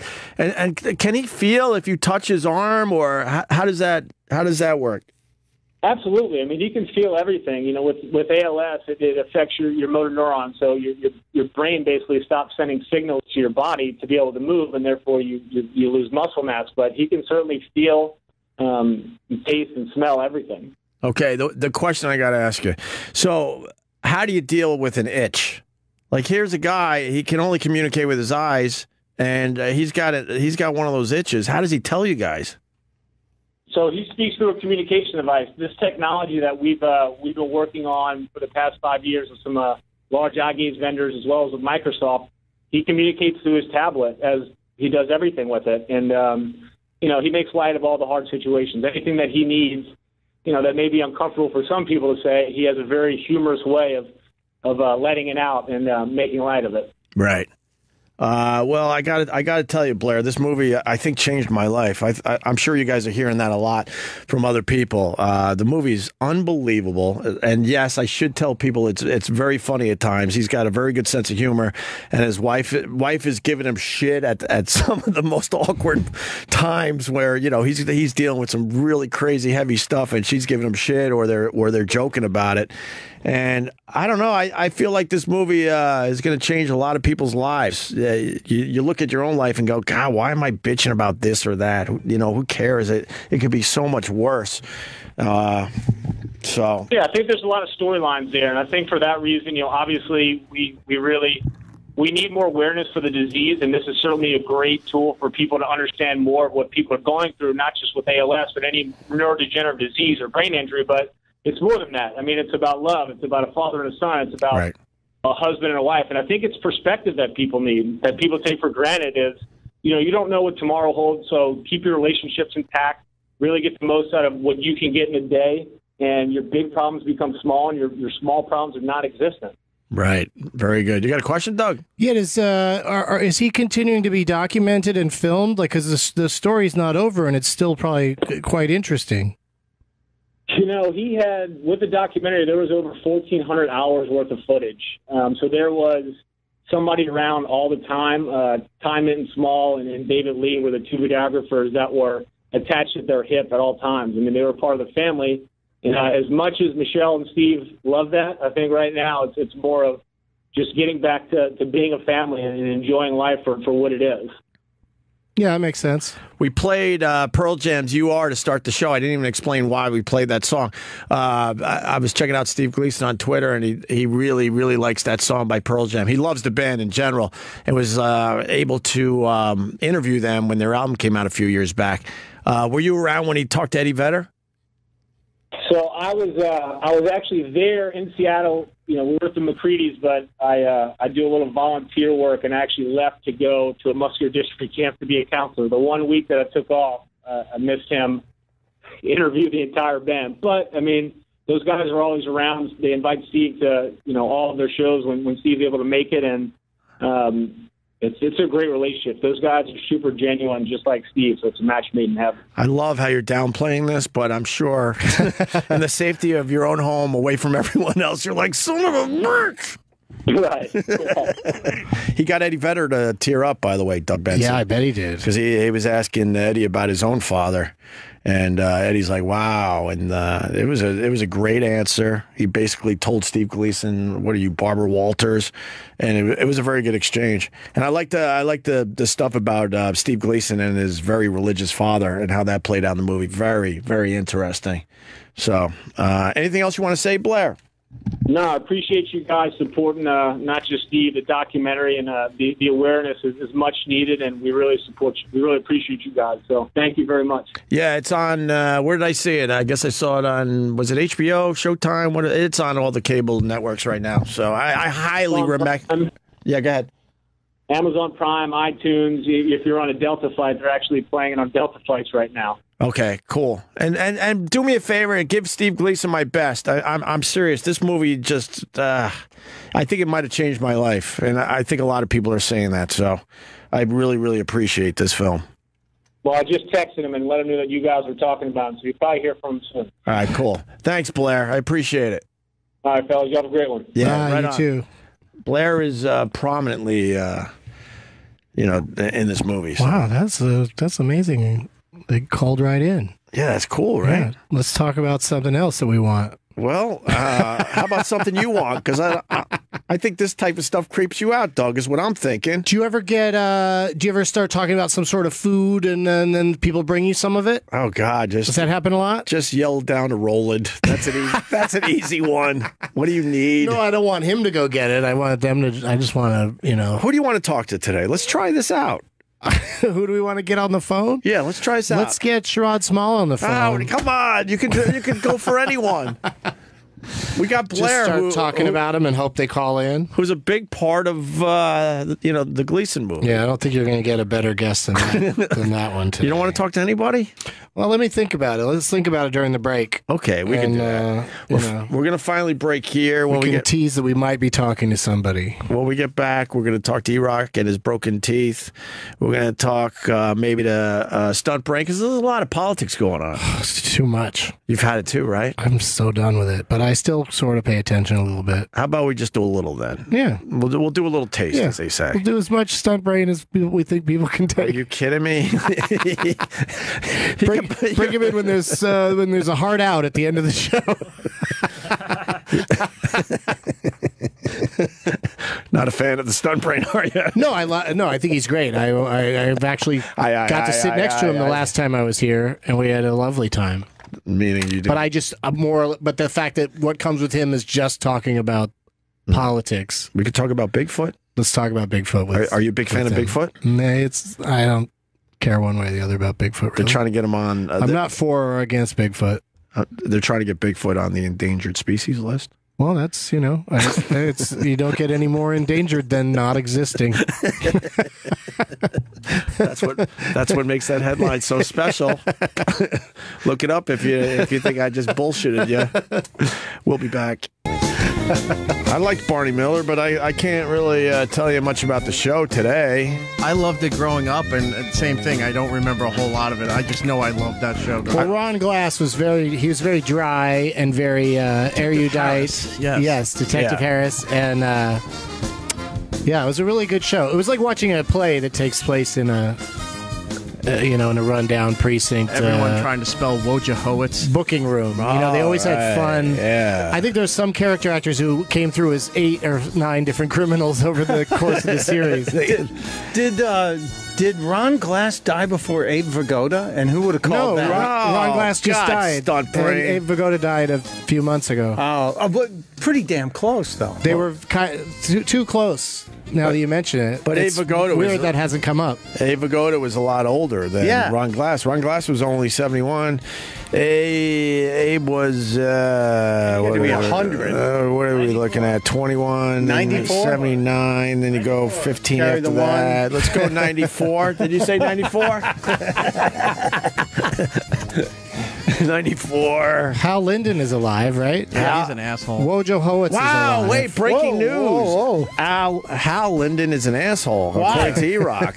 Why? Because I've seen him twice on, I guess he lives around 57th and 6th, where we used to do the show at XM. Yeah. And I've seen him on the street a couple of times, and I'm like, fucking Barney Miller. And then I go and ask for a photo, and every time he just doesn't even look. He just goes no and crosses the street. Well, maybe he's sick of people coming up to him Well, how going, about are he'd be you happy anyone Barney Miller? remembers him? Is You know what? is Louis C.K. an asshole? No. Yeah, because Louis 'Cause he doesn't does the take same thing. pictures. He Louis doesn't set take a pictures. precedent a long time. Well, no, Louis did. So did Hal Linden. What about Alan Alda? Do you think he's an asshole? No. Because he's if you ask for an autograph, he says, "I'd rather just shake your hand." He doesn't sign autographs. I got a photo with him. How about Tommy Lee Jones? I know photos are a great way to get around those non-autograph signing. I love Alan fuckers. Alda. I think it's stupid to sign autographs these days when everyone has their cameras. Yeah, they got their phones and depends stuff. So you should sign their camera. I got to tell you though, I was with I've been asked that many times. I was with Louis C.K. when he said no. It's got to be is brutal. So uncomfortable. It's got to be brutal because I am- people. They'd either look like shocked, scared, Yeah. like you just said something mean to them, or Yeah. they dig in and insist on getting a picture. I mean, we're certainly not on the same level. I mean, I get recognized every day, but very, very minimal. I'm not bragging. I'm just saying you very go minimal. into the same deli. Very minimal. So, no, I'm trying to preface this. So, I get recognized, but Yeah. nothing like Louis C.K. That's what I should have said, okay? Sure. So, I can't comprehend. But it got to a point where Louis says no if you want a picture with him. And this was a year or two ago. He did our show, and then what we usually do when Louis comes in, we catch up, and we're outside the building. Or actually, we're outside the building on the sidewalk catching up about this and that. These two girls come up and ask for a picture, and Louis goes no. I start laughing because I think it's Louis just playing with them a little bit. And then when I realized that he was dead serious, it got so uncomfortable. Wow. So uncomfortable. Because the girls were laughing like, oh, that's silly. He said no. Anyway, can you take the picture? And Louis like, no, seriously, no. And then they walked away extremely awkwardly. And I was just like, wow. Yeah, and now they tell everybody they know that'll listen what a dick he was, and it just creates all this bad mojo, this bad vibe around all. If he'd have said yes, they'd be walking away quicker if he had just taken the picture. Well, I mean, like I said, it's what people want these days. I don't know how to, I wouldn't know how to begin to say no to everybody. And he probably gets asked two or three times more than I do, and I get asked enough where it would be nice to say no every once in a while, but I love it every time. I'm like, all right. If you're having dinner with your family, no, and well, that's the someone thing comes is they'll I'd say, cross that line every time. They don't give a shit. Oh, they'll sit right next to you and have dessert with you. I've had that a few times. There's an empty chair, and it always goes to anyways, and then they'll sit down and continue talking about what they're talking. Now I'm introducing them to my kids, my wife. I'm like, oh, what are you going to do? This is not a bad life. I'm okay with this. Who's the one person who told you no, Opie? picture-wise? What do you mean? That you've asked for. Oh, geez, I got an answer to you this. got here, right? Something here, something big. No, but usually when you get them in this studio, even if they're telling us no pictures, if we go, hey man, can we have a picture? They do it every time. Yeah. Joe Pesci. Joe Pesci? Joe Pesci. I went out to L.A. to film a show for TBS. I was coming back, and he was on my flight, and I'm like, holy fuck, that's Joe Pesci. He was 2 rows behind me, sleeping extremely awkwardly with his head all the way back and his mouth wide open.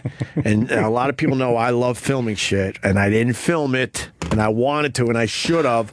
And then we're going to baggage claim. It's a red-eye flight. There's no one at the airport except this flight, and most people on the flight didn't even know it was him. And I said, "Hey, Mr. Pesci, can I, get a picture?" And he said, "No." Wow. And then just like, the Louis C.K. situation, I'm laughing like, that's funny. But can I have it? He said, no. He might have felt like he didn't look good, because... And then he said, I'd rather not. He gave me I'd rather not. And then at that point, you realize, don't push it. And I'm like, fuck, man. When's the next time I'm going to see Joe Pesci? It's always weird though, like after a long flight, because you don't feel like you want to be in a picture. You don't feel fresh, Well, that's the problem when you are cool and you take a lot of pictures. It's inevitable. You're going to take a shitty picture, and that's the one they're going to put online, and then everyone's going to fucking comment, "What the fuck, man."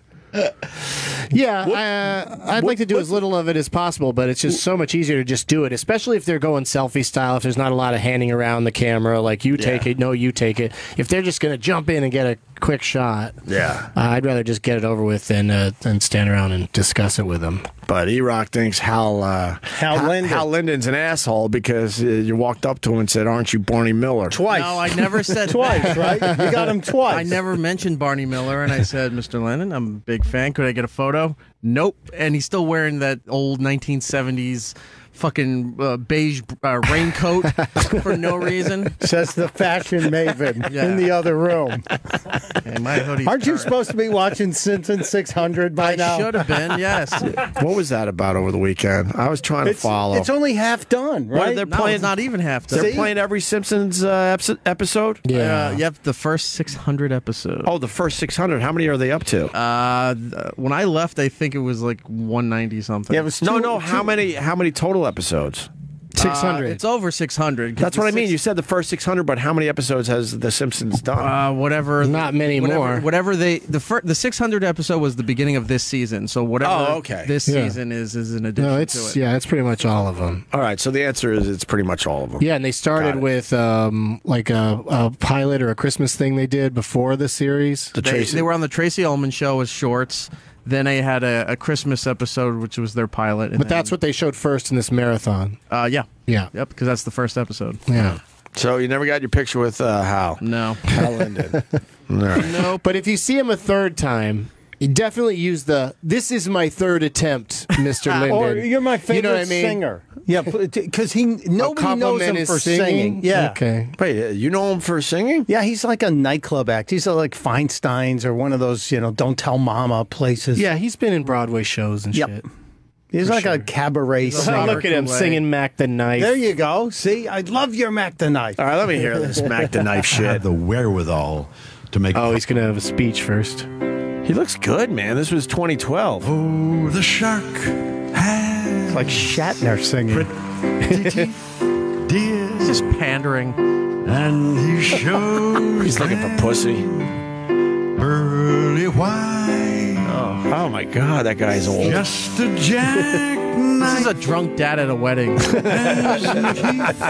dear, but it keeps it out of. Oh, he's a performer, huh, guys? He really knows how to act like he's amazing. Yeah. He's really making faces like, can you believe this? Now he's scatting a little. Oh, now he's leaning on the piano.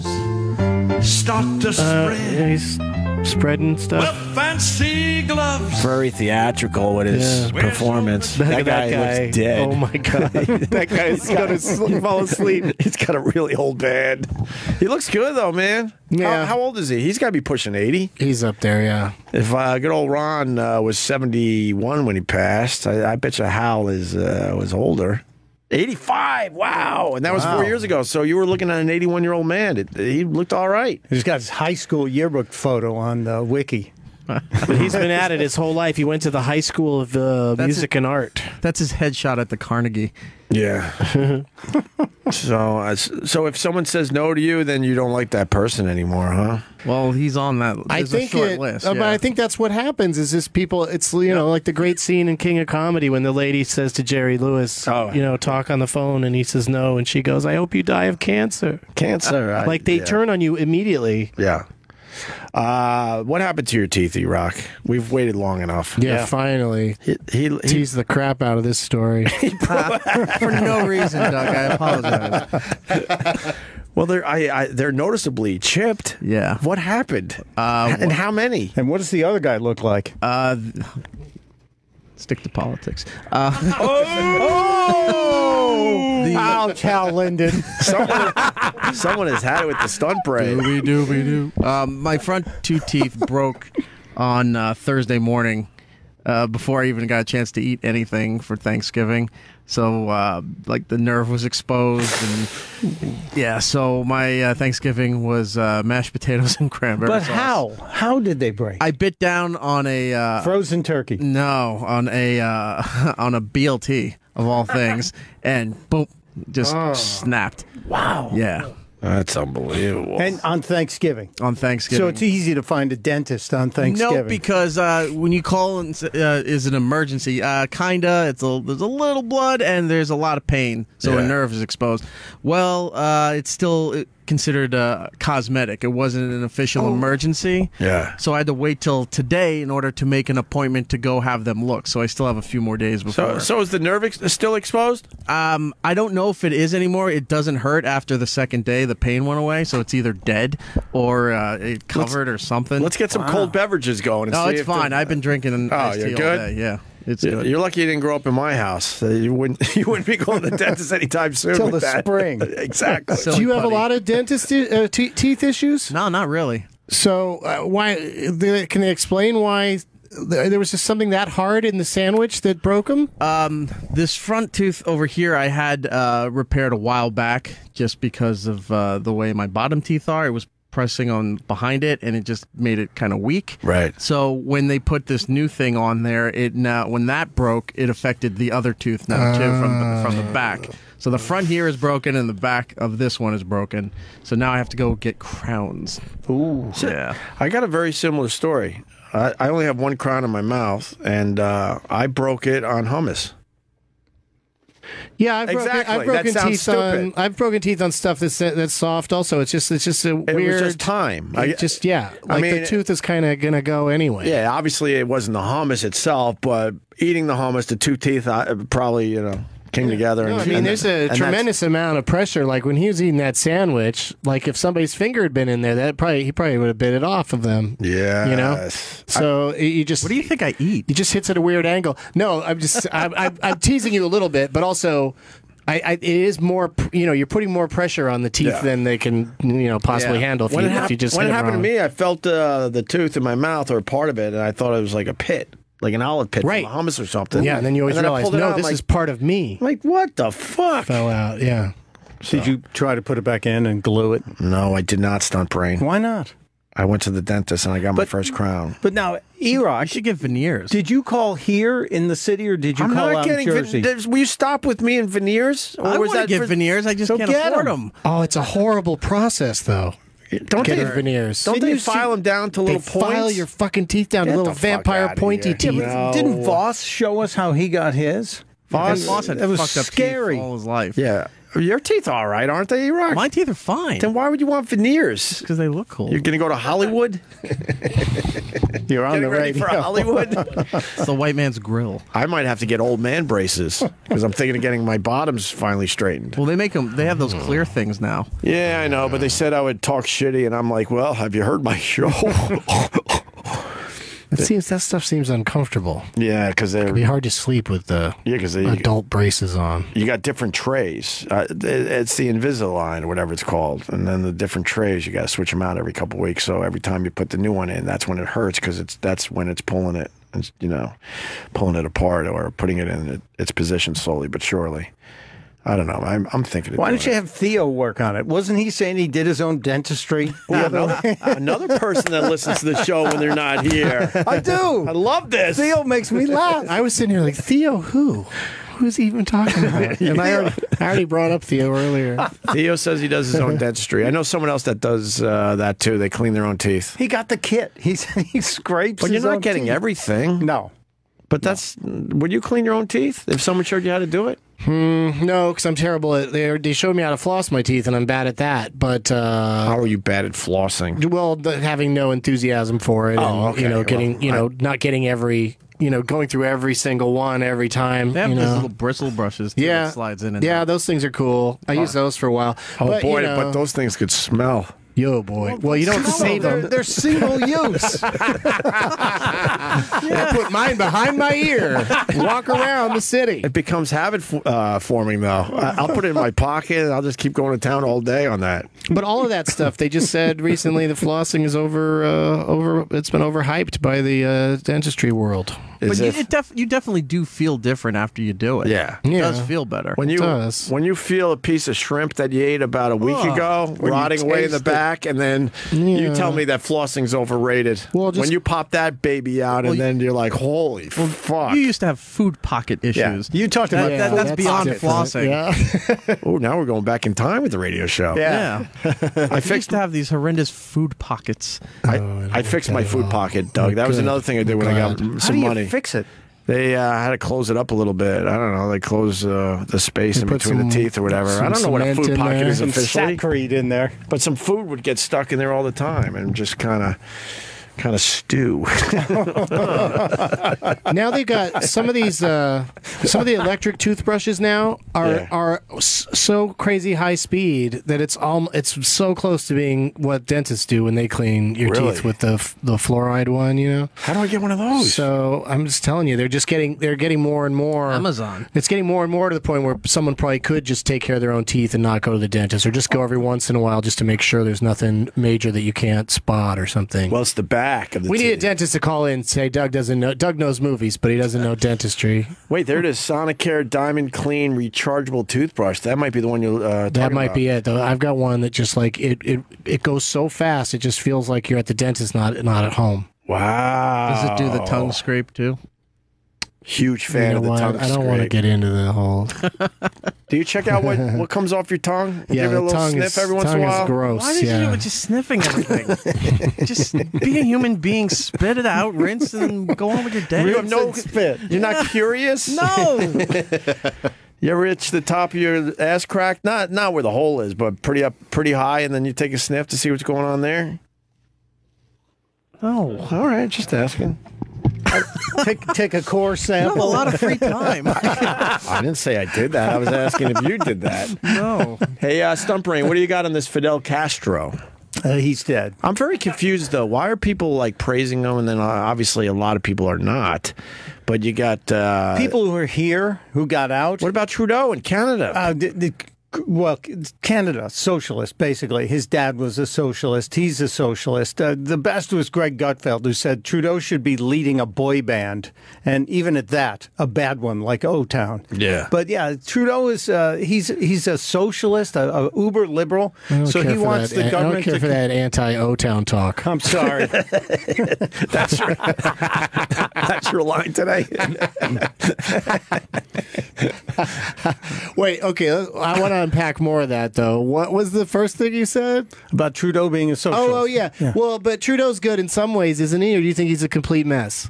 Well, They love him up there, right? He's Well, they lovable. just elected him. He's got. He's telegenic. It seems like what he said about Castro was trying to be,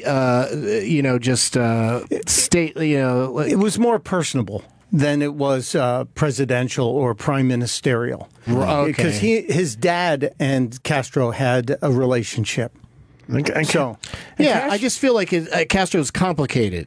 I don't feel like murdering people, locking up the gays, making people with AIDS and HIV live in a separate community because he wanted them quarantined because he was afraid of them, controlling education, all communication. Yeah, he's complicated. But so why do people like him then? Because they didn't know any better. The people who are there, They didn't know. 'Cause they don't have Twitter there. They don't have Twitter. They don't have the internet. We knew about Castro being dead before they did. Do they have iPads? No, only if they Flip steal phones? them from the Kardashians when they get there. Nintendo? No, Where are they at? Atari? they're probably about Intellivision. Yeah. It's a long He time started ago. out as a hero, though. Well, he was a revolutionary Yeah. who overthrew a bad guy. There but you go. replaced See, I him- knew there was some good stuff in there, replaced him as a worse guy. and then became worse. Okay. And walked around in the uniform while he lived like a king behind the palace doors. There was a lot of promise, though. He lived up in the mountains, and he said, "I'm doing this," and he did Yeah. it, and everyone was extremely excited. And then he turns Sure. out to be worse than the guy he overthrew. Yeah, right? he in '59 he basically nationalized the whole country. One of the best industries they had in the late Sugar? '50s was bat shit. Guano. And he nationalized the bat caves, took all the guano, took every egg from every chicken, and said, "We're here and we're throwing Santa out. No more Santa because it's a tool of the imperialist West." And then he canceled Christmas from '69 to '97 because of the sugar harvest. They moved Christmas to July. I like they- that. That's That not sounds that's cool. not canceling it.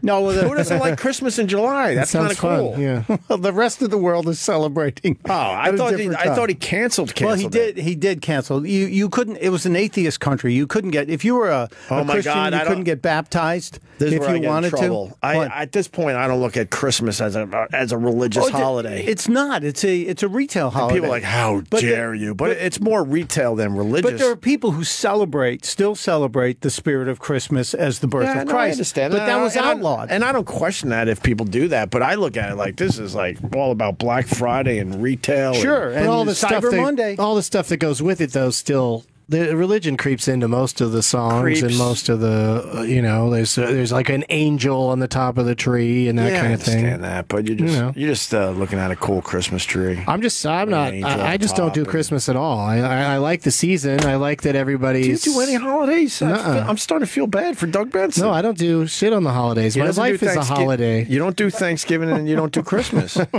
I get to wear costumes and get presents and Every buy day is things. Christmas. Yeah, it's really Hang with gnomes. and- Yeah, life is pretty good, so I don't need to, That's the way to be, though. And because- I don't have that religious, I don't have the religious reason for getting into it, And I don't like. That's why I like New York, is because on Christmas, comedy clubs stay open, but everywhere else in the country they close because they treat it more like a religious thing.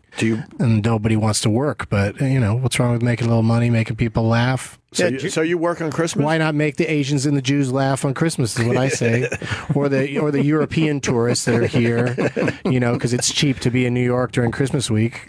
Do you work Christmas? I'll do. When I lived here, I did sets at the down at the Cellar and stuff on Christmas. And I was totally into it. It was exciting to me that there's a vibrant, a nightclub full of people on Christmas because Right. my whole life as a stand-up comic, I've never done shows on Christmas unless it was here. Do you buy presents for people, or do people buy you something? No, I don't. That's the way to be, Stuntbrain. I put it out there that I'm not going to get anybody anything, and the people have gotten the message, so nobody ever buys me anything. I'll just Strong get a move. random bottle every once in a while of Tito's or something. Right. That's strong. I got to tell my kids that. It's the way to go. Yeah. Less stress. Yeah, they don't have to worry about it. Less fucking stress. We all stress out. It's not fun. This isn't fun. Presents Who should be finds this something you fun? do when you see something, when you see a need. You see us. Right. You see like Club Soda Kenny needs a shirt to wear to the gym. I'm going to give him a Douglas movie shirt. That's how presents should work. Are you referring to my pre-show on Facebook Live that we did today? Those numbers should go up. That's a callback to the Facebook. I forgot that we didn't do that on the air. No, we did not. I thought you were referring to the picture of Kenny at the gym. It's also just a funny thing to say. Club Soda Kenny needs a shirt to wear to the gym. Yeah. You don't get to say that sentence very often. Although Christmas, I feel good about Christmas again because I've had, I have kids. So. Kids make it, yeah. But the I whole tapped thing. out. I tapped out for, God, at least a decade. Tapped out. What about you and the wife? Do you guys have a special Christmas thing that Last year we you barely do? bought anything for each other. But just for the kids. Yeah, I think we're heading down that road a little bit. It's impractical. There's no, A little bit. We'll still buy each other some stuff, but nothing over the top crazy. Oh, honey, you got me something that I pretend to want. I pretend to be happy about. Thanks. Yeah. And then it's in a drawer. You nailed it. You said presents are for a need. And how many real needs do you have Yeah, at this point? or you'll stumble across something. It's like, I guess some people can have the willpower to like see something in June that they think their spouse would love and buy it and save it for Christmas. But Sure. But that's you know, hard to do. What if you die during the interim and didn't tell anybody where you hid it? Right. Well, right. I just go right. And if it was really good. I just go, yeah, right. I hate the gluttony of it. The stuff kids want for Christmas. Oh my God! And they're just throwing the gift to get to the next one. Yeah. What It's else? What else did I get? Wow. But I mean, they're so excited over the top. Let them enjoy it. They enjoy it. I'm sure I enjoy it. Everybody enjoys it in a different in way. their own ways. And what does that special school do for the kids? Do they outlaw Christmas parties? No, we're back at both schools for my kids. We're in again. We're in. Because birthdays are different, aren't they? Or they? You were saying they don't have cookies and they don't have all the celebrations and stuff. You want to get me going? I don't know. I'm curious. We have to go to every birthday party for every classmate. That's where they're at these days. So Hal Linden is in the building. You want to get into this? Because when I was growing up, you pick and choose, and you weren't invited to all the birthday parties. But you also understood, like, yeah, of course I'm not invited to that kid's birthday. We're not friends. Yeah. But not nowadays, man. When your kid has a birthday party, you have to invite the entire class. So you know what that means? You're going to a lot of birthday That parties. stinks. So you're going to a lot of bar mitzvahs too? God, no. Are you gonna? No. Your Why? kid doesn't integrate with Jewish kids? I don't know if we know it yet. I went to some bar mitzvahs when I was a kid, and I was like, "This fucking scam. This is fucking sweet. There's money involved. I was like, "Where do I get my bar mitzvah?" And they're like, "Nope, Yeah, that would be not nice. gonna happen." Confirmation and nothing. You get nothing. You Confirmation get a cake. is, yeah, we got some things. Nothing like Not like a bar mitzvah. no, nothing like that. I had to go to cotillion. The hell's Oh, really? Yeah, that's standing against one wall and girls standing against the other, and then they force you to dance with each other. what's wrong with that? Well, that they're forcing you. You know, you're like 12. You're not ready to be like dancing with a girl and like Right. holding her and all that. Nothing worse when in those situations where you see the girl moving her spot. Yeah. When you No, yeah, I also probably Did you wasn't the move your first one spot? picked. where you're lined up and you're like, okay, I'm all right. The 10th girl's mine, and then you're like, why is she moving her spot? Fuck, she hates me. It's a lot of pressure. Yeah, it's not. All of that is bad. All of that is bad. School dance. I mean, that's what really creates the nerds and comedians of this world is school dances. That's where you really find out where your place is. Like, if you're not being amusing, then Right. you're not needed. Are you? You're not needed. Are you old enough where you had to do square dancing during gym class? I might have done a Stuntbrain's little gotta be bit old enough for of that. I seem to recall having to square dance from time to time, but Why square dancing? The fuck is It that? almost caught on. do-si-do. It was a and- thing. It was stupid. We had to take ballroom dancing in college Take it. and fencing. Sorry, that word's not nice. No, it's not. What else about Fidel Castro? You know, they're saying, hey, they got the younger guy in, and his brother's 85. Yeah. They're going to be reunited before anybody knows it. But the big deal is people are worried about what Trump's going to do. Right. Because the deal that Obama did, and he thought it was a good deal, Yeah. lessening tensions, opening up travel, etc. Right. But we got nothing out of it. You know, there's a convicted cop killer from New Jersey who's hiding in Cuba, and everybody knows where she is, but they won't turn her over to us. She escaped. Guilty. She was involved in the killing of a trooper. She's been on the FBI's most wanted list for like 15 years, but they won't bring her back. Yeah. Because we have to be friends now. But the problem with the deal with the lessening of tensions, the Cuban government used this just to bring in American money. And they tax the tourism money different than they tax like local business. If you're a Cuban, you own a restaurant, and I'm a Cuban and I buy from you, it's taxed at one rate. But if you open a hotel, the government comes in and takes even more of the money. So it's just a way to generate more tax revenue for the government to pay them because they used to rely on the Soviets. So according to Obama's deal, what did we get out of it? Nothing. We got. So why would we do that deal? He's thinking future. Obama is actually literally on this thinking, we're going to show them how nice we are. But no dictator ever says, gee, they're nice. Let's let more freedom happen. But that's what Obama was up to. I can't fault him because that's how he deals with things, but I think he's a bad negotiator. The one thing that Fidel Castro did that was brilliant, there was a time, I forgot what year, he made American money legal in Cuba. Oh, yeah. For a long time, that wasn't the case. So you're one of the lucky ones. You got out of Cuba. You're living in, in Miami, and now you're trying to send money back to your family in Cuba, and it's American money. And then that was a whole black market thing where they had to figure out how to exchange the American money for whatever they call money down in Cuba. I really don't know. Does anyone know? Cuban. I think it's pesos, actually. Cuban pesos. I'm not sure. My guess would be pesos, but I wasn't sure. So then he was like, whoa, I know how I get a lot more revenue into this country. He made American money legal. So all these families from Miami sending money over to Cuba, now those people could use that American actual money to, But then the government then makes you turn in that money, so they're now hoarding U.S. dollars, which makes them more powerful. I'm not saying it was the greatest thing for the citizens, but it was more smart on Castro's. He's not a dummy, right? The guy. First of all, he's brought power to the sports programs of Cuba. But look at the guys who get out. What was his name? El Duque with the Yankees, dressed as a woman to sneak out of the country. Yeah. Guys make themselves in dragged in order to get out. Right. It's long been that, but they've got great baseball, great boxing, but there's not a whole lot of freedom. Right. All right. What else in politics today? Oh, a big mess over Trump Tower. I don't know if you've been by there lately, but there are more meetings today, and this whole deal with Romney and the way that the transition team has been trashing Romney for the last 2 days. Well, Conway was, right? Newt and Conway. And it's like Conway, even Trump's reportedly not happy with her for trashing what's his name? Romney. Yeah.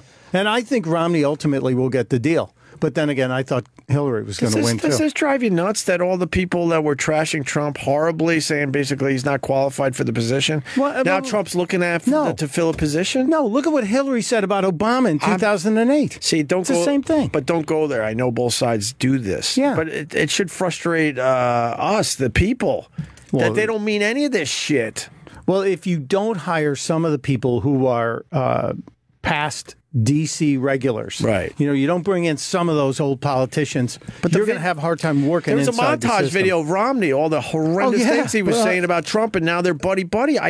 Trump and shit. Yeah, they've all said horrible things. Look at what Rubio and I acknowledge said. that they do it on the other side, too. I'm not trying to say, the Democrats are better. They don't. I mean, they do say they talk shit about each other, but Trump especially just found a way to just people running for president don't call each other loser and, all the things that, just how Trump acted when he sat down with Obama was just a sign that he's just he's not going to be a bully to people's faces. Right. When he went down to Mexico, the wall didn't come up. Right. Yeah. But what do you think Trump's going to? What are they worried Trump's going to do about Cuba and Castro being gone? They think he's going to tear up the Obama deal say you want in all these American businesses. American Airlines landed there today with the first regularly scheduled flight. JetBlue today too. They followed him, but American had the first scheduled flight from America to Havana. That happened today? Yeah. No kidding. But to go on it, you have to be one of 12 things. There's a list of things you have to be to qualify. That was previous. Now it's open for business. Now you don't need that American anymore. Airlines sending the first Anybody flights can go. You can buy if there's room on the flights. Wow. So now those airlines are going to want to keep that business because that's huge business for them, especially out of that Miami to Havana hub. It's 90 miles. Right. It's not a long flight. You can charge a bunch of money. So if the deal's gone, then the airlines can't do it. And they can't make money. Right. And then how does that hurt Trump? Well, why would he? Does he need? Does he own any of the airlines? No. Well, we don't know because we don't know what's in his portfolio. Right. But Trump will want Castro to maybe make a few changes. And I'm talking about Raul, obviously. Yeah. But they're going to have to say, all right, well, we're going to release some of the political prisoners because they built gulags. They built freaking concentration camps where they've locked up. But that's where Trump's interest is. It's to get in there and deal with the human rights situations down there. It might be to build a golf course. Right? Who knows? That's what I mean. Who knows? I don't think his heart's in the right place. Yeah, thank you. I think we can agree that has nothing to do with human rights with Mr. Trump. But that's his way in. That's his way in to make a deal, to shape the deal. First of all, he'll say, I tore up the Obama deal where we got nothing, and I brought in the Trump deal where we got this. And that's what he's going to be about. He's about winning. He's going to want to say that. Yeah. So it'll be fun to watch. He's going to go after it from that standpoint. All right. And that's it for politics today, hopefully? I don't think there's a whole lot going on out there until we get the recount thing, which won't do anything. Right. The Jill Stein recount, even if Hillary wins all three. What about Trump saying all those people voted for Hillary illegally? They should take that Twitter away from him at night, It's shouldn't brutal they? It how really he was. tweets those things. It just confuse. If he just lays low, he'd be so much. He wins. He'd be in such better shape. He wins big time. already Or won. just go on and brag about something else, like Right. you know, he does get accused of changing the topic all the time, but I don't think it's that calculated. I think he just changes the topic because it goes after the new thing that pissed him off. Yeah. You know, he's just always tweeting whatever. So Romney is going to be the pick, you think? That's my thinking. And I think it makes sense. And, you know, the guy, everybody says, well, he has no international experience like the general or like Rudy. Rudy doesn't have international experience except for running his terrorism consulting business. Right, and all the trips he makes to Transylvania. To get more fresh blood. Thumbs up.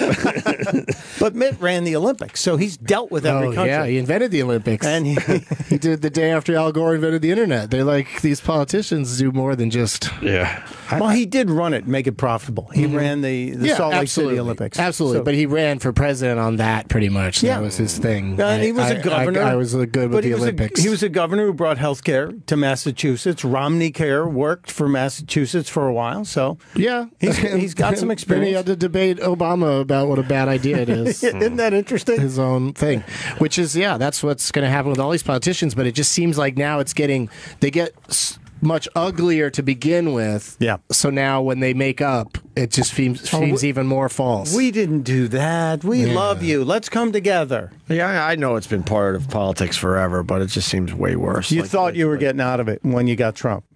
What do you mean? You thought all that was going to kind of go away once Trump won, that it wasn't going to be politics He's backing as down usual. from a lot of things, so I'm wondering...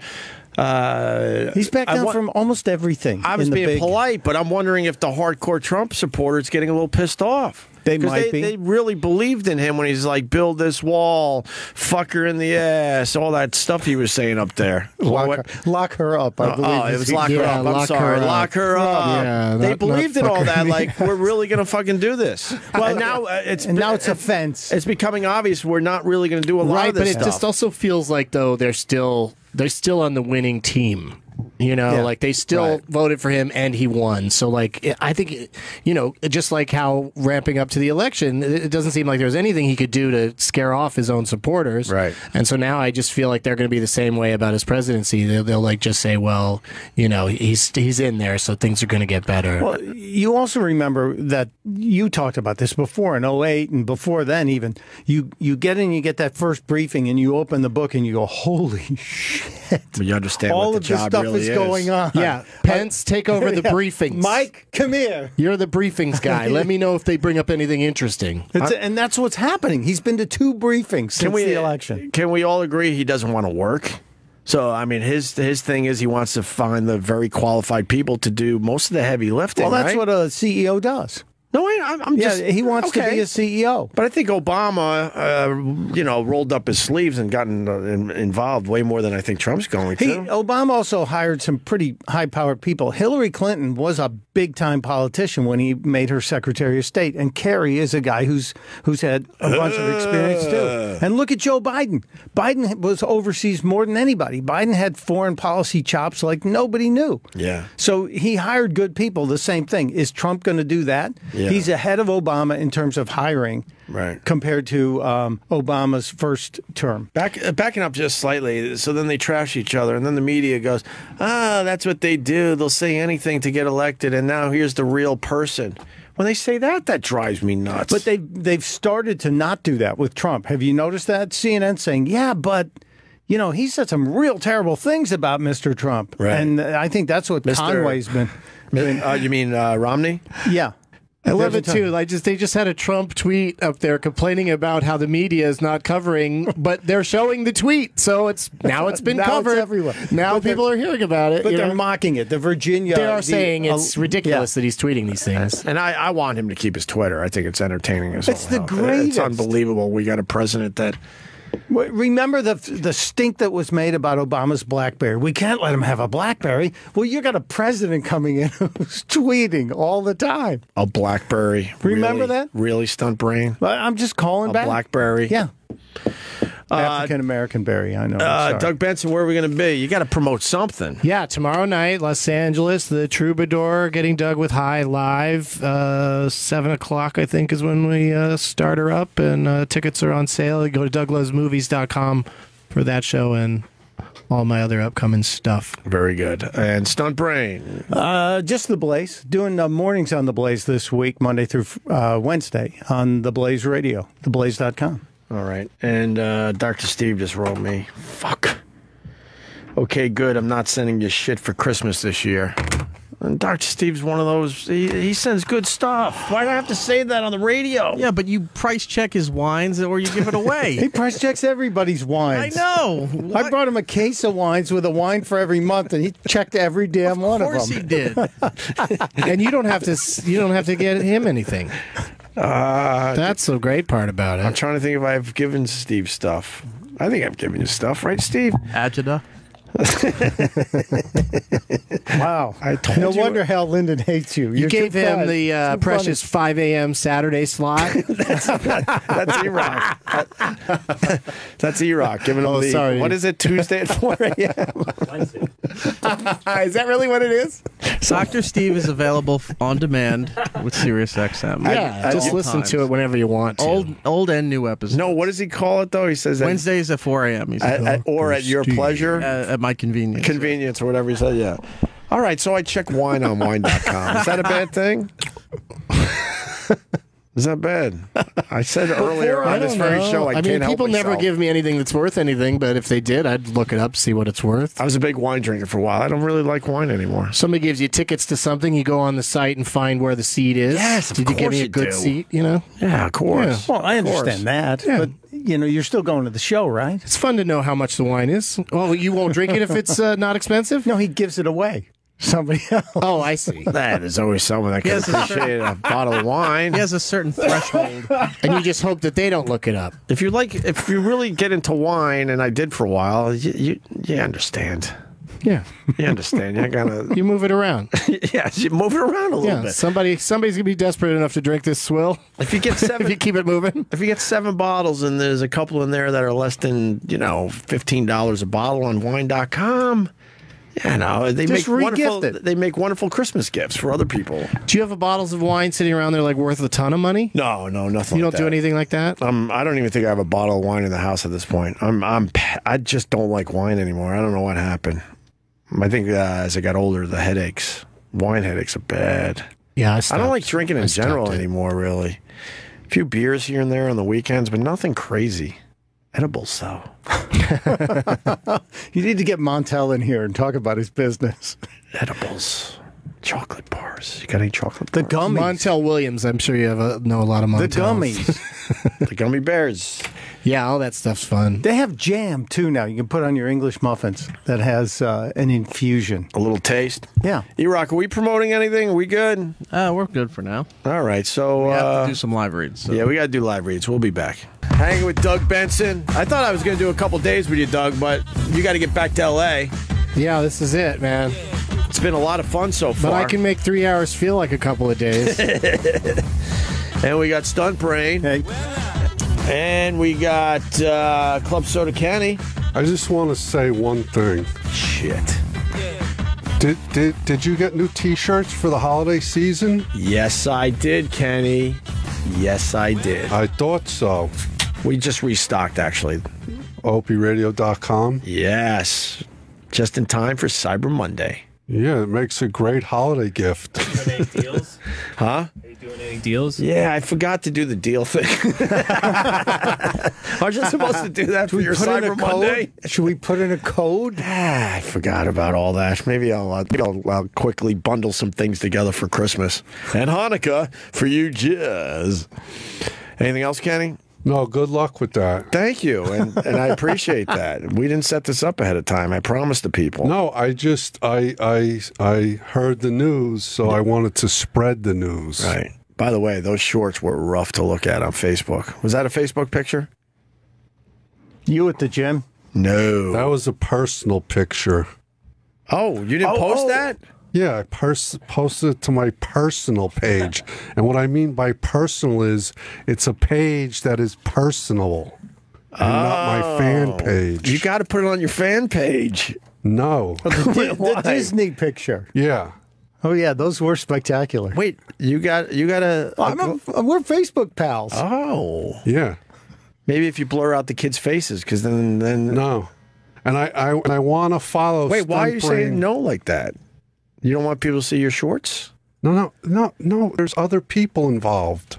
That's what I mean. You blur them out. But they've grown up by now. Or we do It doesn't matter. How about we do a zoom in on just the shorts How about we change the subject? before you lose some teeth? Yes, sir. You know, I want to follow Stuntbrain on Instagram, but he's got 2 pages. I have to figure out how that happened. I still don't know how that Yeah, happened. you got one in your name and one in your pseudonym. Well, follow the one that the latest picture is up. How about you follow me and I'll follow you And back? how about you just post on one of the accounts, and then the other one will slowly go away? I think I've only been posting on And then one the of other one, accounts. you go, look, I'm not posting pictures here anymore. You go to the other thing. And then those people will move over. I think I've only been posting on one of them. Wow, Right? that- You know, one time Doug Benson did a nice thing for me. What did he do? He tweeted for people to follow me on Twitter. Yeah. Did he get followers out of that? Talking about wanting more followers. It's Yeah. hard to track if I had any impact, but I like to help out. Did it have any impact? Doug Benson has impact. I remember the days when you had someone big that would, give you a mention. You would see your follows go way up. Nowadays, it's a little more flatlining because I think people unfollow a lot as much as they follow. I don't think I think you have more followers than Rosie O'Donnell. That's possible. That's not saying much. I mean, No, I'm just saying she's been around a Trump's while. never called me a gross pig, so I got you that have going for me. impact. But Rosie's now saying that his kid might have autism. That wasn't right. That was a little off. That was her trying to get back at all the shit Yeah. that Trump's given her. I haven't seen enough of that kid to think that, but now that she put that idea into my head, I'll run with it. She's got a touch more than you. I think she picked up more after she said Barron might be on the spectrum. And why would she say that? Like that's, I mean, that was a dick move. it was a mean crappy. thing for her to say, but I mean, he definitely He's 10. Trump definitely started it with her, but she didn't need to go to that. But he didn't talk about her kids. But that's like the stand-up comic side of her that like is just going to take the one thing that's probably the meanest thing you could say to Trump is that her kid is retarded. So it's a dick move, and how she went there, and how she did it is even shittier because she's making.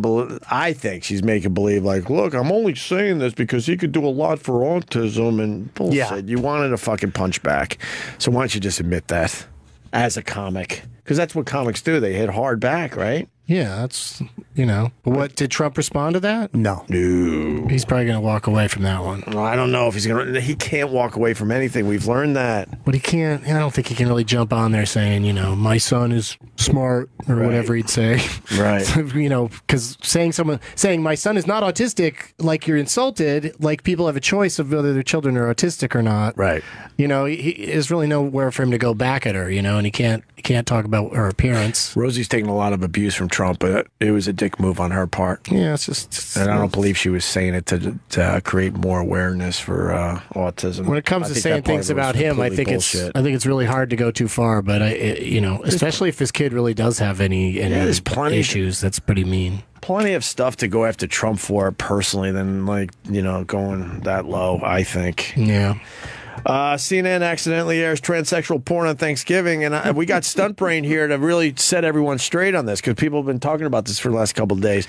So the story goes, I think it was in Boston, part of a cable provider. Their CNN, instead of having Anthony Bourdain's Parts Unknown, it was transsexual porn that was shown in the Boston area for possibly 300,000 customers. 300,000, then how many of those people are actually watching? Yeah, overnight. Anthony Bourdain overnight. And then what happened was CNN went, holy shit, and they apologized for having transsexual porn on CNN instead of Anthony Bourdain. And then you're telling me, I didn't know this until today. Yeah, take it from there. Yeah, based on what I've seen, it didn't happen. That somebody posted this picture and it's kind of blurred out of hardcore porn on Twitter, and it said CNN airs 30 minutes of hardcore porn. Yeah, and it didn't happen. And CNN apologized for it happening when it didn't happen because they panicked. Yeah, and did they think it just happened in some markets, or well, they initially said only Boston, and I think it was originally slated to come from the RCN. So what you would have is a guy running the RCN feed, and he's got all those dishes pulling down the signals and sending them out over their interconnect to all of their subscribers. And the assumption is some guy pulled up a porn feed while he was doing his job and accidentally plugged it into the CNN feed. But apparently it didn't happen. It was a fake story, got tweeted out, and everybody at CNN lost their mind and apologized. Right. But it didn't happen. And then they try to say, look, it didn't happen. But it was too late at that point because they apologized for something that didn't happen. Right. So that's the knee-jerk reaction, just apologize immediately. Make it go away. And then they're like, wait a minute, hold on. Actually, we never did this. Because we saw it and instantly started pulling up because you can get a feed of anything anywhere in the country instantly 5 minutes after it happened, and we couldn't find it. So we're like, this didn't happen. But it's all over Twitter. It went everywhere on Twitter and Facebook. That same still frame of the transsexual porn image. But no, didn't happen. Lies can spread fast these days. And this is why Obama's telling everybody, the fake news world, we need to be in control of it. We're looking at a pixelated picture there. Why so much pink? What was that supposed to be? The panties? Yeah. That'd be usually if you squint, that would be the obvious answer. But it's the truth. Yeah. But if you squint, usually your brain will make it work, and I think that's what it is. No, it doesn't. Yes, it does. Yeah. If you squint at something that's been pixelated, I'm getting mad now. Yes, it does. Those squares are too big. They can't even. The problem is those pixelated squares are too big. They're very big. If they're smaller pixelated squares, it's an old trick. You can kind of make it out. Yeah. You squint, and it all comes into view. I see what you're saying. So, all right. You jerked off to a lot of that stuff, is what you're saying. You jerked off to a lot of pixelated images. Well, I come from the land of scrambled porn. Yeah, that's a good one. And then every once in a while, it would right itself. Yeah, you'd tune see in a tit between for a the second. channels. You would see it for a split second, and when you're just a teenage boy with 1 million hard-ons per day, that was enough. That's all you needed. Too much information? All right. Too many hard-ons. A million a day. I'm doing the math in my head. How do you get anything done? 24 hours divided by Do you remember times 60 times 24. When you were 14, let's put it at 14. How many do you think you got a day? I don't know. I had a teacher named Dorothy Dick, and we had to say, Miss Dick, Miss Dick. Of course. And she lasted about a month. Dude, it was all day long at school. Yeah. What was the number, you think, if you had to guess? Trying to remember back. I never kept count. But you remember those days where you had those ragers. Well, They kind of hurt, too. I went to all-boys Catholic school. Because you had a brand new muscle down there and everything. It's not a muscle. Wonderful blood flow. I know. It's an elaborate network of I capillaries. understand. All I want for Christmas is a new muscle. All right. You can have a lot of fun with that Two Front Teeth song there, E-Rock. Oh, wow. For the holidays. Perfect timing. Yes. Yeah. So you're saying he did this on purpose? Yeah. Yeah. Last year he kept a girl in honor of its baby. It's cold outside. This year he's lost some teeth for All I Want for Christmas. I had great black stories for Sherrod Small, but he blew us off today. Great what stories? Black stories. Well, Lewis is He's here your if black you want. friend that you can talk to those things about? Well, he does a show called Race Wars, so I would assume He does? So That's still a thing? So I save up some black stories. I thought race wars had ended in this country. We have a CVS employees hiding. Did you hear about this? No, let's hear it. Hiding. And they called police after Black guy flying in. After man asked about sliced cheese. How's it going, man? Hey, just here for some black stories. What's That's going on? what's happening. He needs to talk to a black guy. Lewis, I follow you on Instagram. Yes, sir. Which Instagram? Why, he has two too? Yeah, he has. It's a Oh, he thing. has his cowboy one. Yeah, that's I don't. the good I don't go one. to the cowboy one. I don't think. I go to the one where you do the stories. Okay, yeah, that's Instagram. You're a big. No, I know it's Instagram, but it's not the cowboy one, right? Right, yeah. It's this one where you're looking like you could be a problem. Yeah, that one, that's my personal one, yeah. Yeah. Okay. Definitely. So I noticed something about your Thanksgiving pictures. Okay, go ahead. You're the only one. I was the only one. The only black person? The only black person. The only one. Yeah. He looks like he's holding them hostage. Home invasion. I was like, he's the only one. How does that feel? It's a little crazy, but I'm okay with it. First time It's all that right. happened? No, it just happened a million Everyone times. seemed Yeah. extremely happy Yeah. in the picture, and Yeah. you can't fake that shit. Yeah, that was before dinner. So, what? Then it went really fucking bad. That conversation at dinner? No conversation.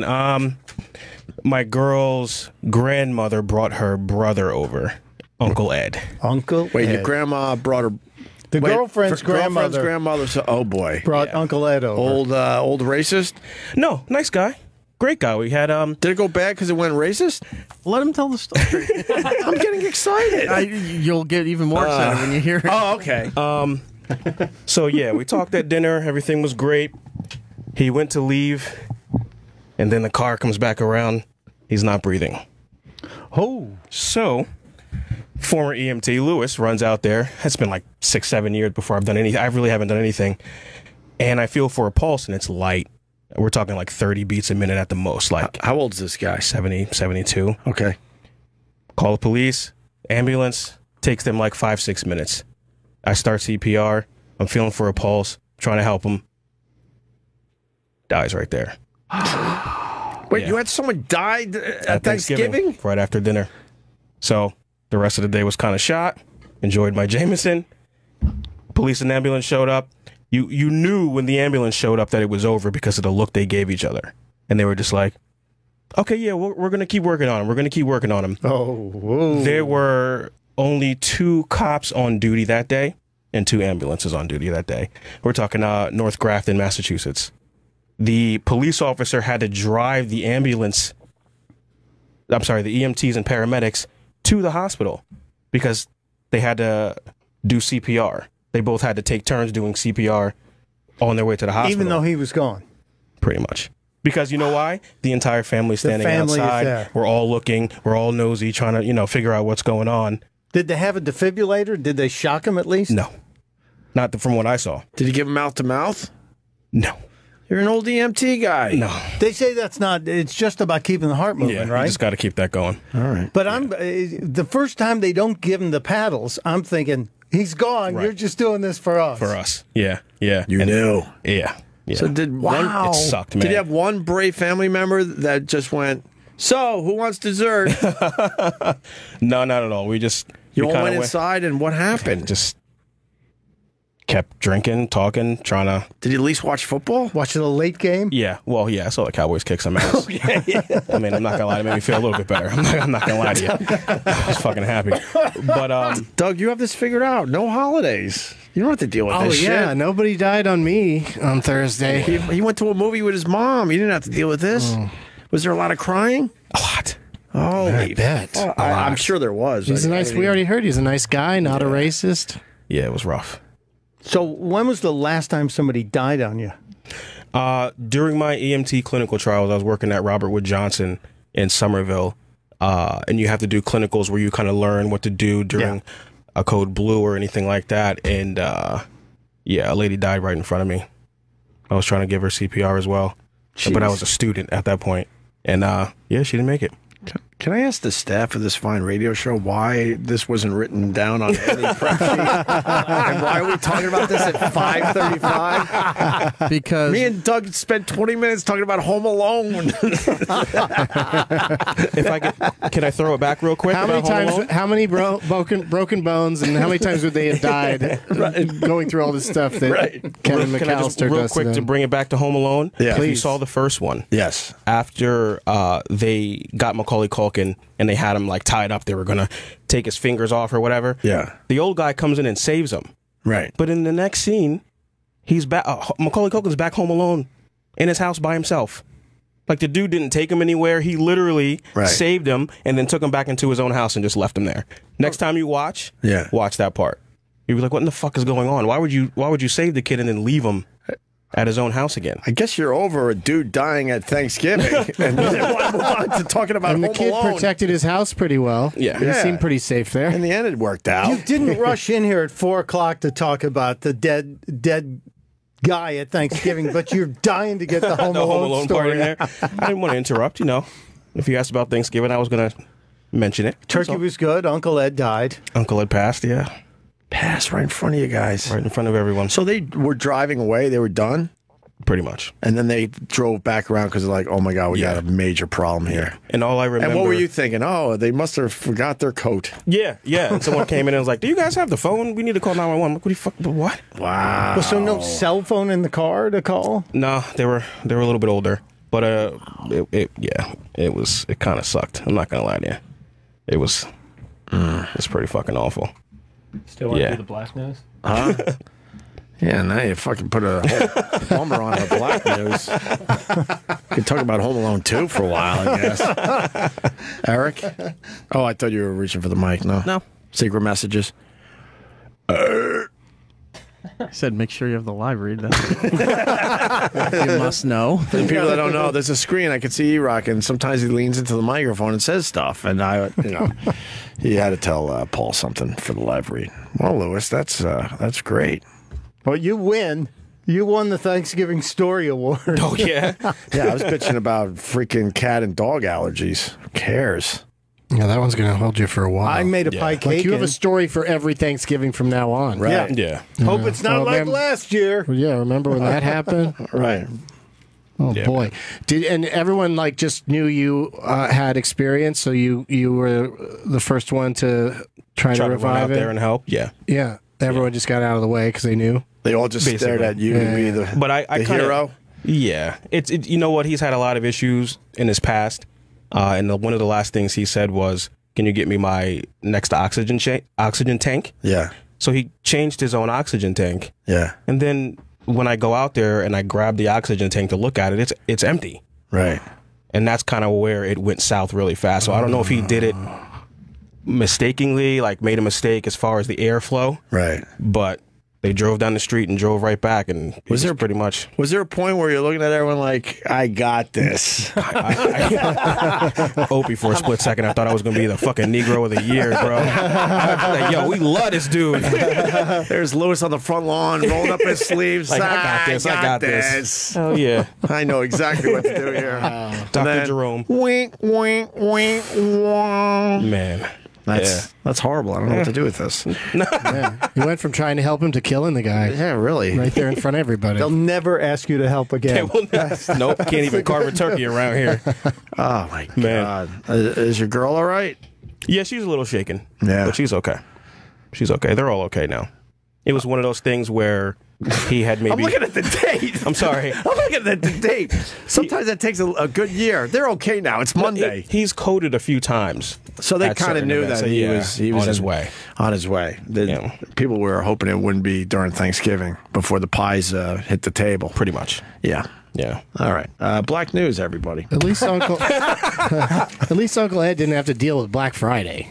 True. Yeah, have to. True. The crowds and stuff. Yeah, because that could be a pain in the ass for anyone. Pretty much. Yeah. Yeah. Anyone do the Black Friday? I didn't. No. Eric raising his hand. You did it? You went out teeth shopping? Are you addicted to it? I sort of understand it. People get really excited. I've done it for the last 6 or 7 years. Yeah. And what's the excitement about it? Well, this year I finally realized there's no point to it anymore because you used to go for, depending on if you were looking for something very specific, it was worth going, or if you wanted just to see the madness and fights and all that stuff, it was great too. I started to see last year that it was calming down, and then this year it's like they've totally eliminated all those problems. Yeah. Right. Yeah, because now it's not just like opens at 6, and then at 8 o'clock there are different deals. Then 10 o'clock there's different deals, and midnight is the big deal that they've been advertising, and that's when everyone goes crazy. Years before that, they were only opening at midnight. Now opens at 6 o'clock, and it lasts 4 days. So did you go Thursday at 6 o'clock last year? I went Thursday at 9. Last year, no, I went like after 9 o'clock. At night? Yeah. Well, now it's just a thing to be seen at. That's it. It wasn't to be seen. I go by myself. No, I mean, for a lot of people, maybe not you personally, but I was at my second Thanksgiving dinner, and all my nieces were getting excited because they were being picked up to go check out Black Friday. And they're not buying anything. They're not looking for any deals. They just want to, just feel the energy of the whole thing. Everyone's going to the mall, so let's go. Right. It's an event. Well, we didn't have the stampedes like we've had in past years. We only had 2 shootings, one in Reno and then one somewhere else in a Walmart parking lot over a parking space. But usually you'd get the one in Brooklyn, and there'd be people just running over each other. Right. And that didn't happen this year. But now they open up at 6 o'clock. The sale lasts 4 days. There's only certain items that are in-store only sales. The rest you can just get through the store's apps or online. So you're only really going to the store now for those certain items that aren't available online. But it was just so tame. You walked in, there was no problem parking. It was easy to get a cart if you were walking around. There wasn't any crowd. And I went to 3 different stores, and it was all the same. Yeah. What'd you get? Yeah, what'd you get? I bought stuff for me. I bought a... Oh, so it's a surprise? You can't say? No, I can't. You can surprise yourself? I wrap it up so yes. I got stuff for me. I like to treat myself. No, I just went and I bought one thing for somebody, but the rest was for me. I just took advantage of, because you don't need Blu-rays and DVDs anymore, but they're so dirt cheap. You get the code for ultraviolet. So I was buying DVDs from like $2 to $4 just to get the codes and have my whole add to my digital library. That was about it. Oh, okay. Lewis, one less present this year. That is true. Silver lining time. Silver lining. Virginia CVS employee hides. Well, a bunch of employees hide, yes, and call police on black customers looking to buy cheese. Did you see this story? What? You didn't hear about this? I didn't hear about this either. I wanted to do this with Sherrod, but he overslept today. But he's going to be here an hour early. I love how tomorrow. you're like, I'm going to see a black guy today. I know just what to talk to him about. Well, let's run through this real quickly. Only on 8 tonight, 3 men denied service at a local CVS in Carytown. Instead of checking out the customers at the counter, employees called the police and hid in the store. 8 News reporter Jonathan Costin talked to 2 of the customers who are still baffled. Send the black guy for the black story. The 2 men I spoke with didn't understand why they couldn't go into the store and purchase items. Instead, they had the police called on them. Something strange happened to Rick Berry and his roommate Philip Blackwell when they went shopping in this Carytown drugstore last night. And Berry asked an employee for one thing. Sliced cheese. All I asked was for sliced cheese. And she told me that they didn't carry it. And Berry said before he knew it, the 2 employees just vanished. We looked around for about,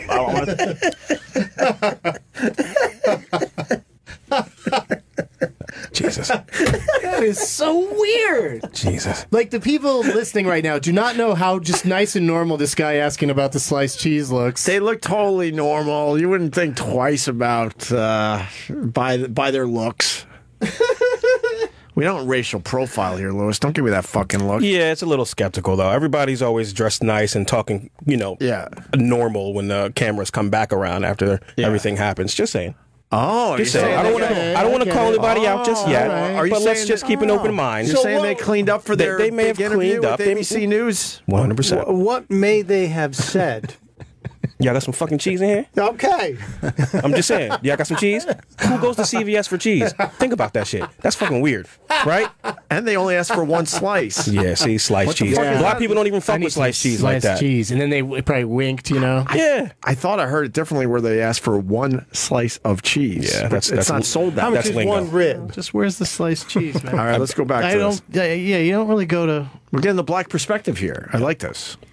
we looked around for about, I want to say 30, 45 minutes, and we couldn't find anybody. A third customer was also in the store. He was actually in the store before we were. Okay. Yeah. And he had a bad tooth. All he wanted was some Orajel. That's all he needed. Can you pause? 30 to 45 minutes you're wandering around a CVS. Mm-hmm. Now I'm with Lewis a little bit. You can't find anybody. I love that they hid for that long. Yep. They're in the back. They're still out there. The cheese bandits are here. Right. Hurry up. It's your turn Take a look. Are they still here? All right, I'm with This guy's great at acting pretty chill and normal, though. I'm with Lewis now because I'm studying this guy's shirt. I know black people take care of their clothes, Lewis. I understand that, but this guy looks like that is a brand spanking new shirt that he bought for his ABC interview. Yep. All right. Exactly. Go back. Push play. And then the employees disappeared, and we all just became part of some weird event. Eventually, Barry says police showed up. The customers and the police worked together to find the missing employees. He was laughing with us because, we were like, this is how, weird movies start, like weird apocalyptic movies start, just joking about it. And Barry shot his own Snapchat video that shows officers trying to find the employees. Someone called the cops on us. Eventually, the He does look scary. Yep. He looks what did I say? scary. What did I say? Lewis for the win. Yeah, someone called the cops Well on us. done. Yeah, Just all put right, it this nigga. way: if you were into that racial profiling, Bullshit. I can tell you what happened right now. We can finish the video, but I know what happened. all right. But if you're into the racial profiling thing, you would be a little nervous by this guy, wouldn't you, Lewis? Hell yeah. You could say it. We can't. You cross say the it. street, we would all cross the street. All right. So I'm just saying. I love that they're trying to find the employees. Eventually, the officer took another phone call, and that's when the three customers were Being kicked out because they were scared of us and they were hiding. I'm letting you know you gotta go. Just told us that we needed to leave the premises or else we were going to be arrested for trespassing. And that completely flipped the script on all of us, and we had no idea what was going on. All right, Richmond police told me Can you today stop before this guy does his dumb wrap up from the studio? I hate when they do that. The guy's clean shaven now and shaved down his goatee too. Yep. Oh yeah, he's got a whole new clean look going for his. Kind of looks like a model now for his interview. But it still makes me.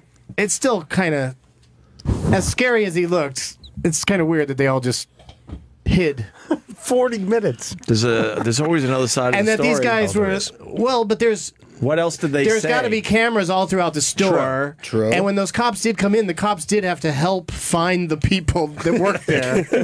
That part's true. So they certainly didn't. The cops didn't get any vibe off of them that they were a threat.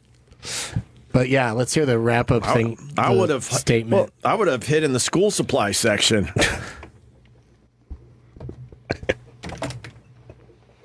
I don't get it.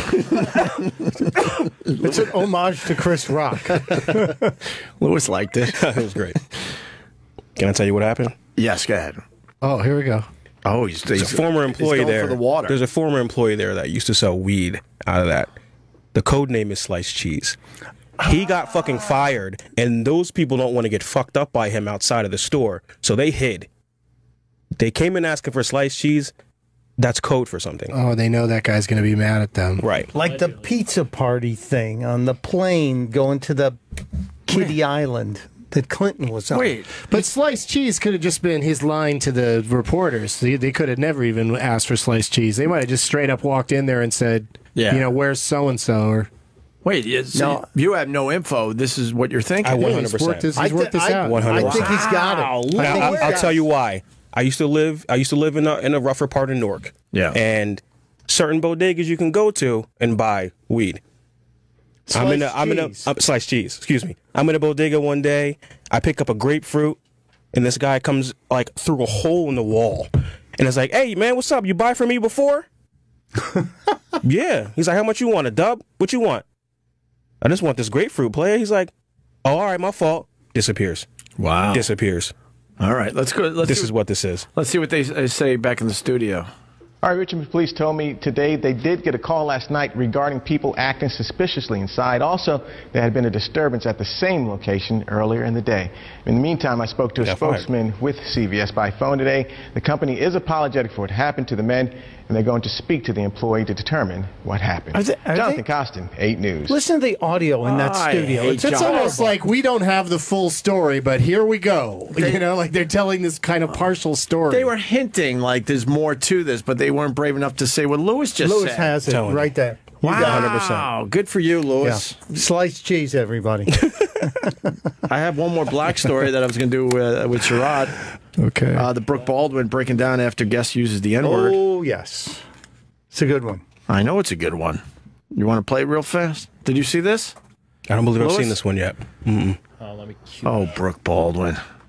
You like Brooke Baldwin there, Stuntbrain? Luckiest woman alive. She was in the studio doing showbiz reports when Rick, what's his name, melted down and said the Jews run the banking industry. And then they said, you're fired. Brooke, you take that spot. Wow. She does all right. She Wally pipped him. All right, let me see this for the people out there.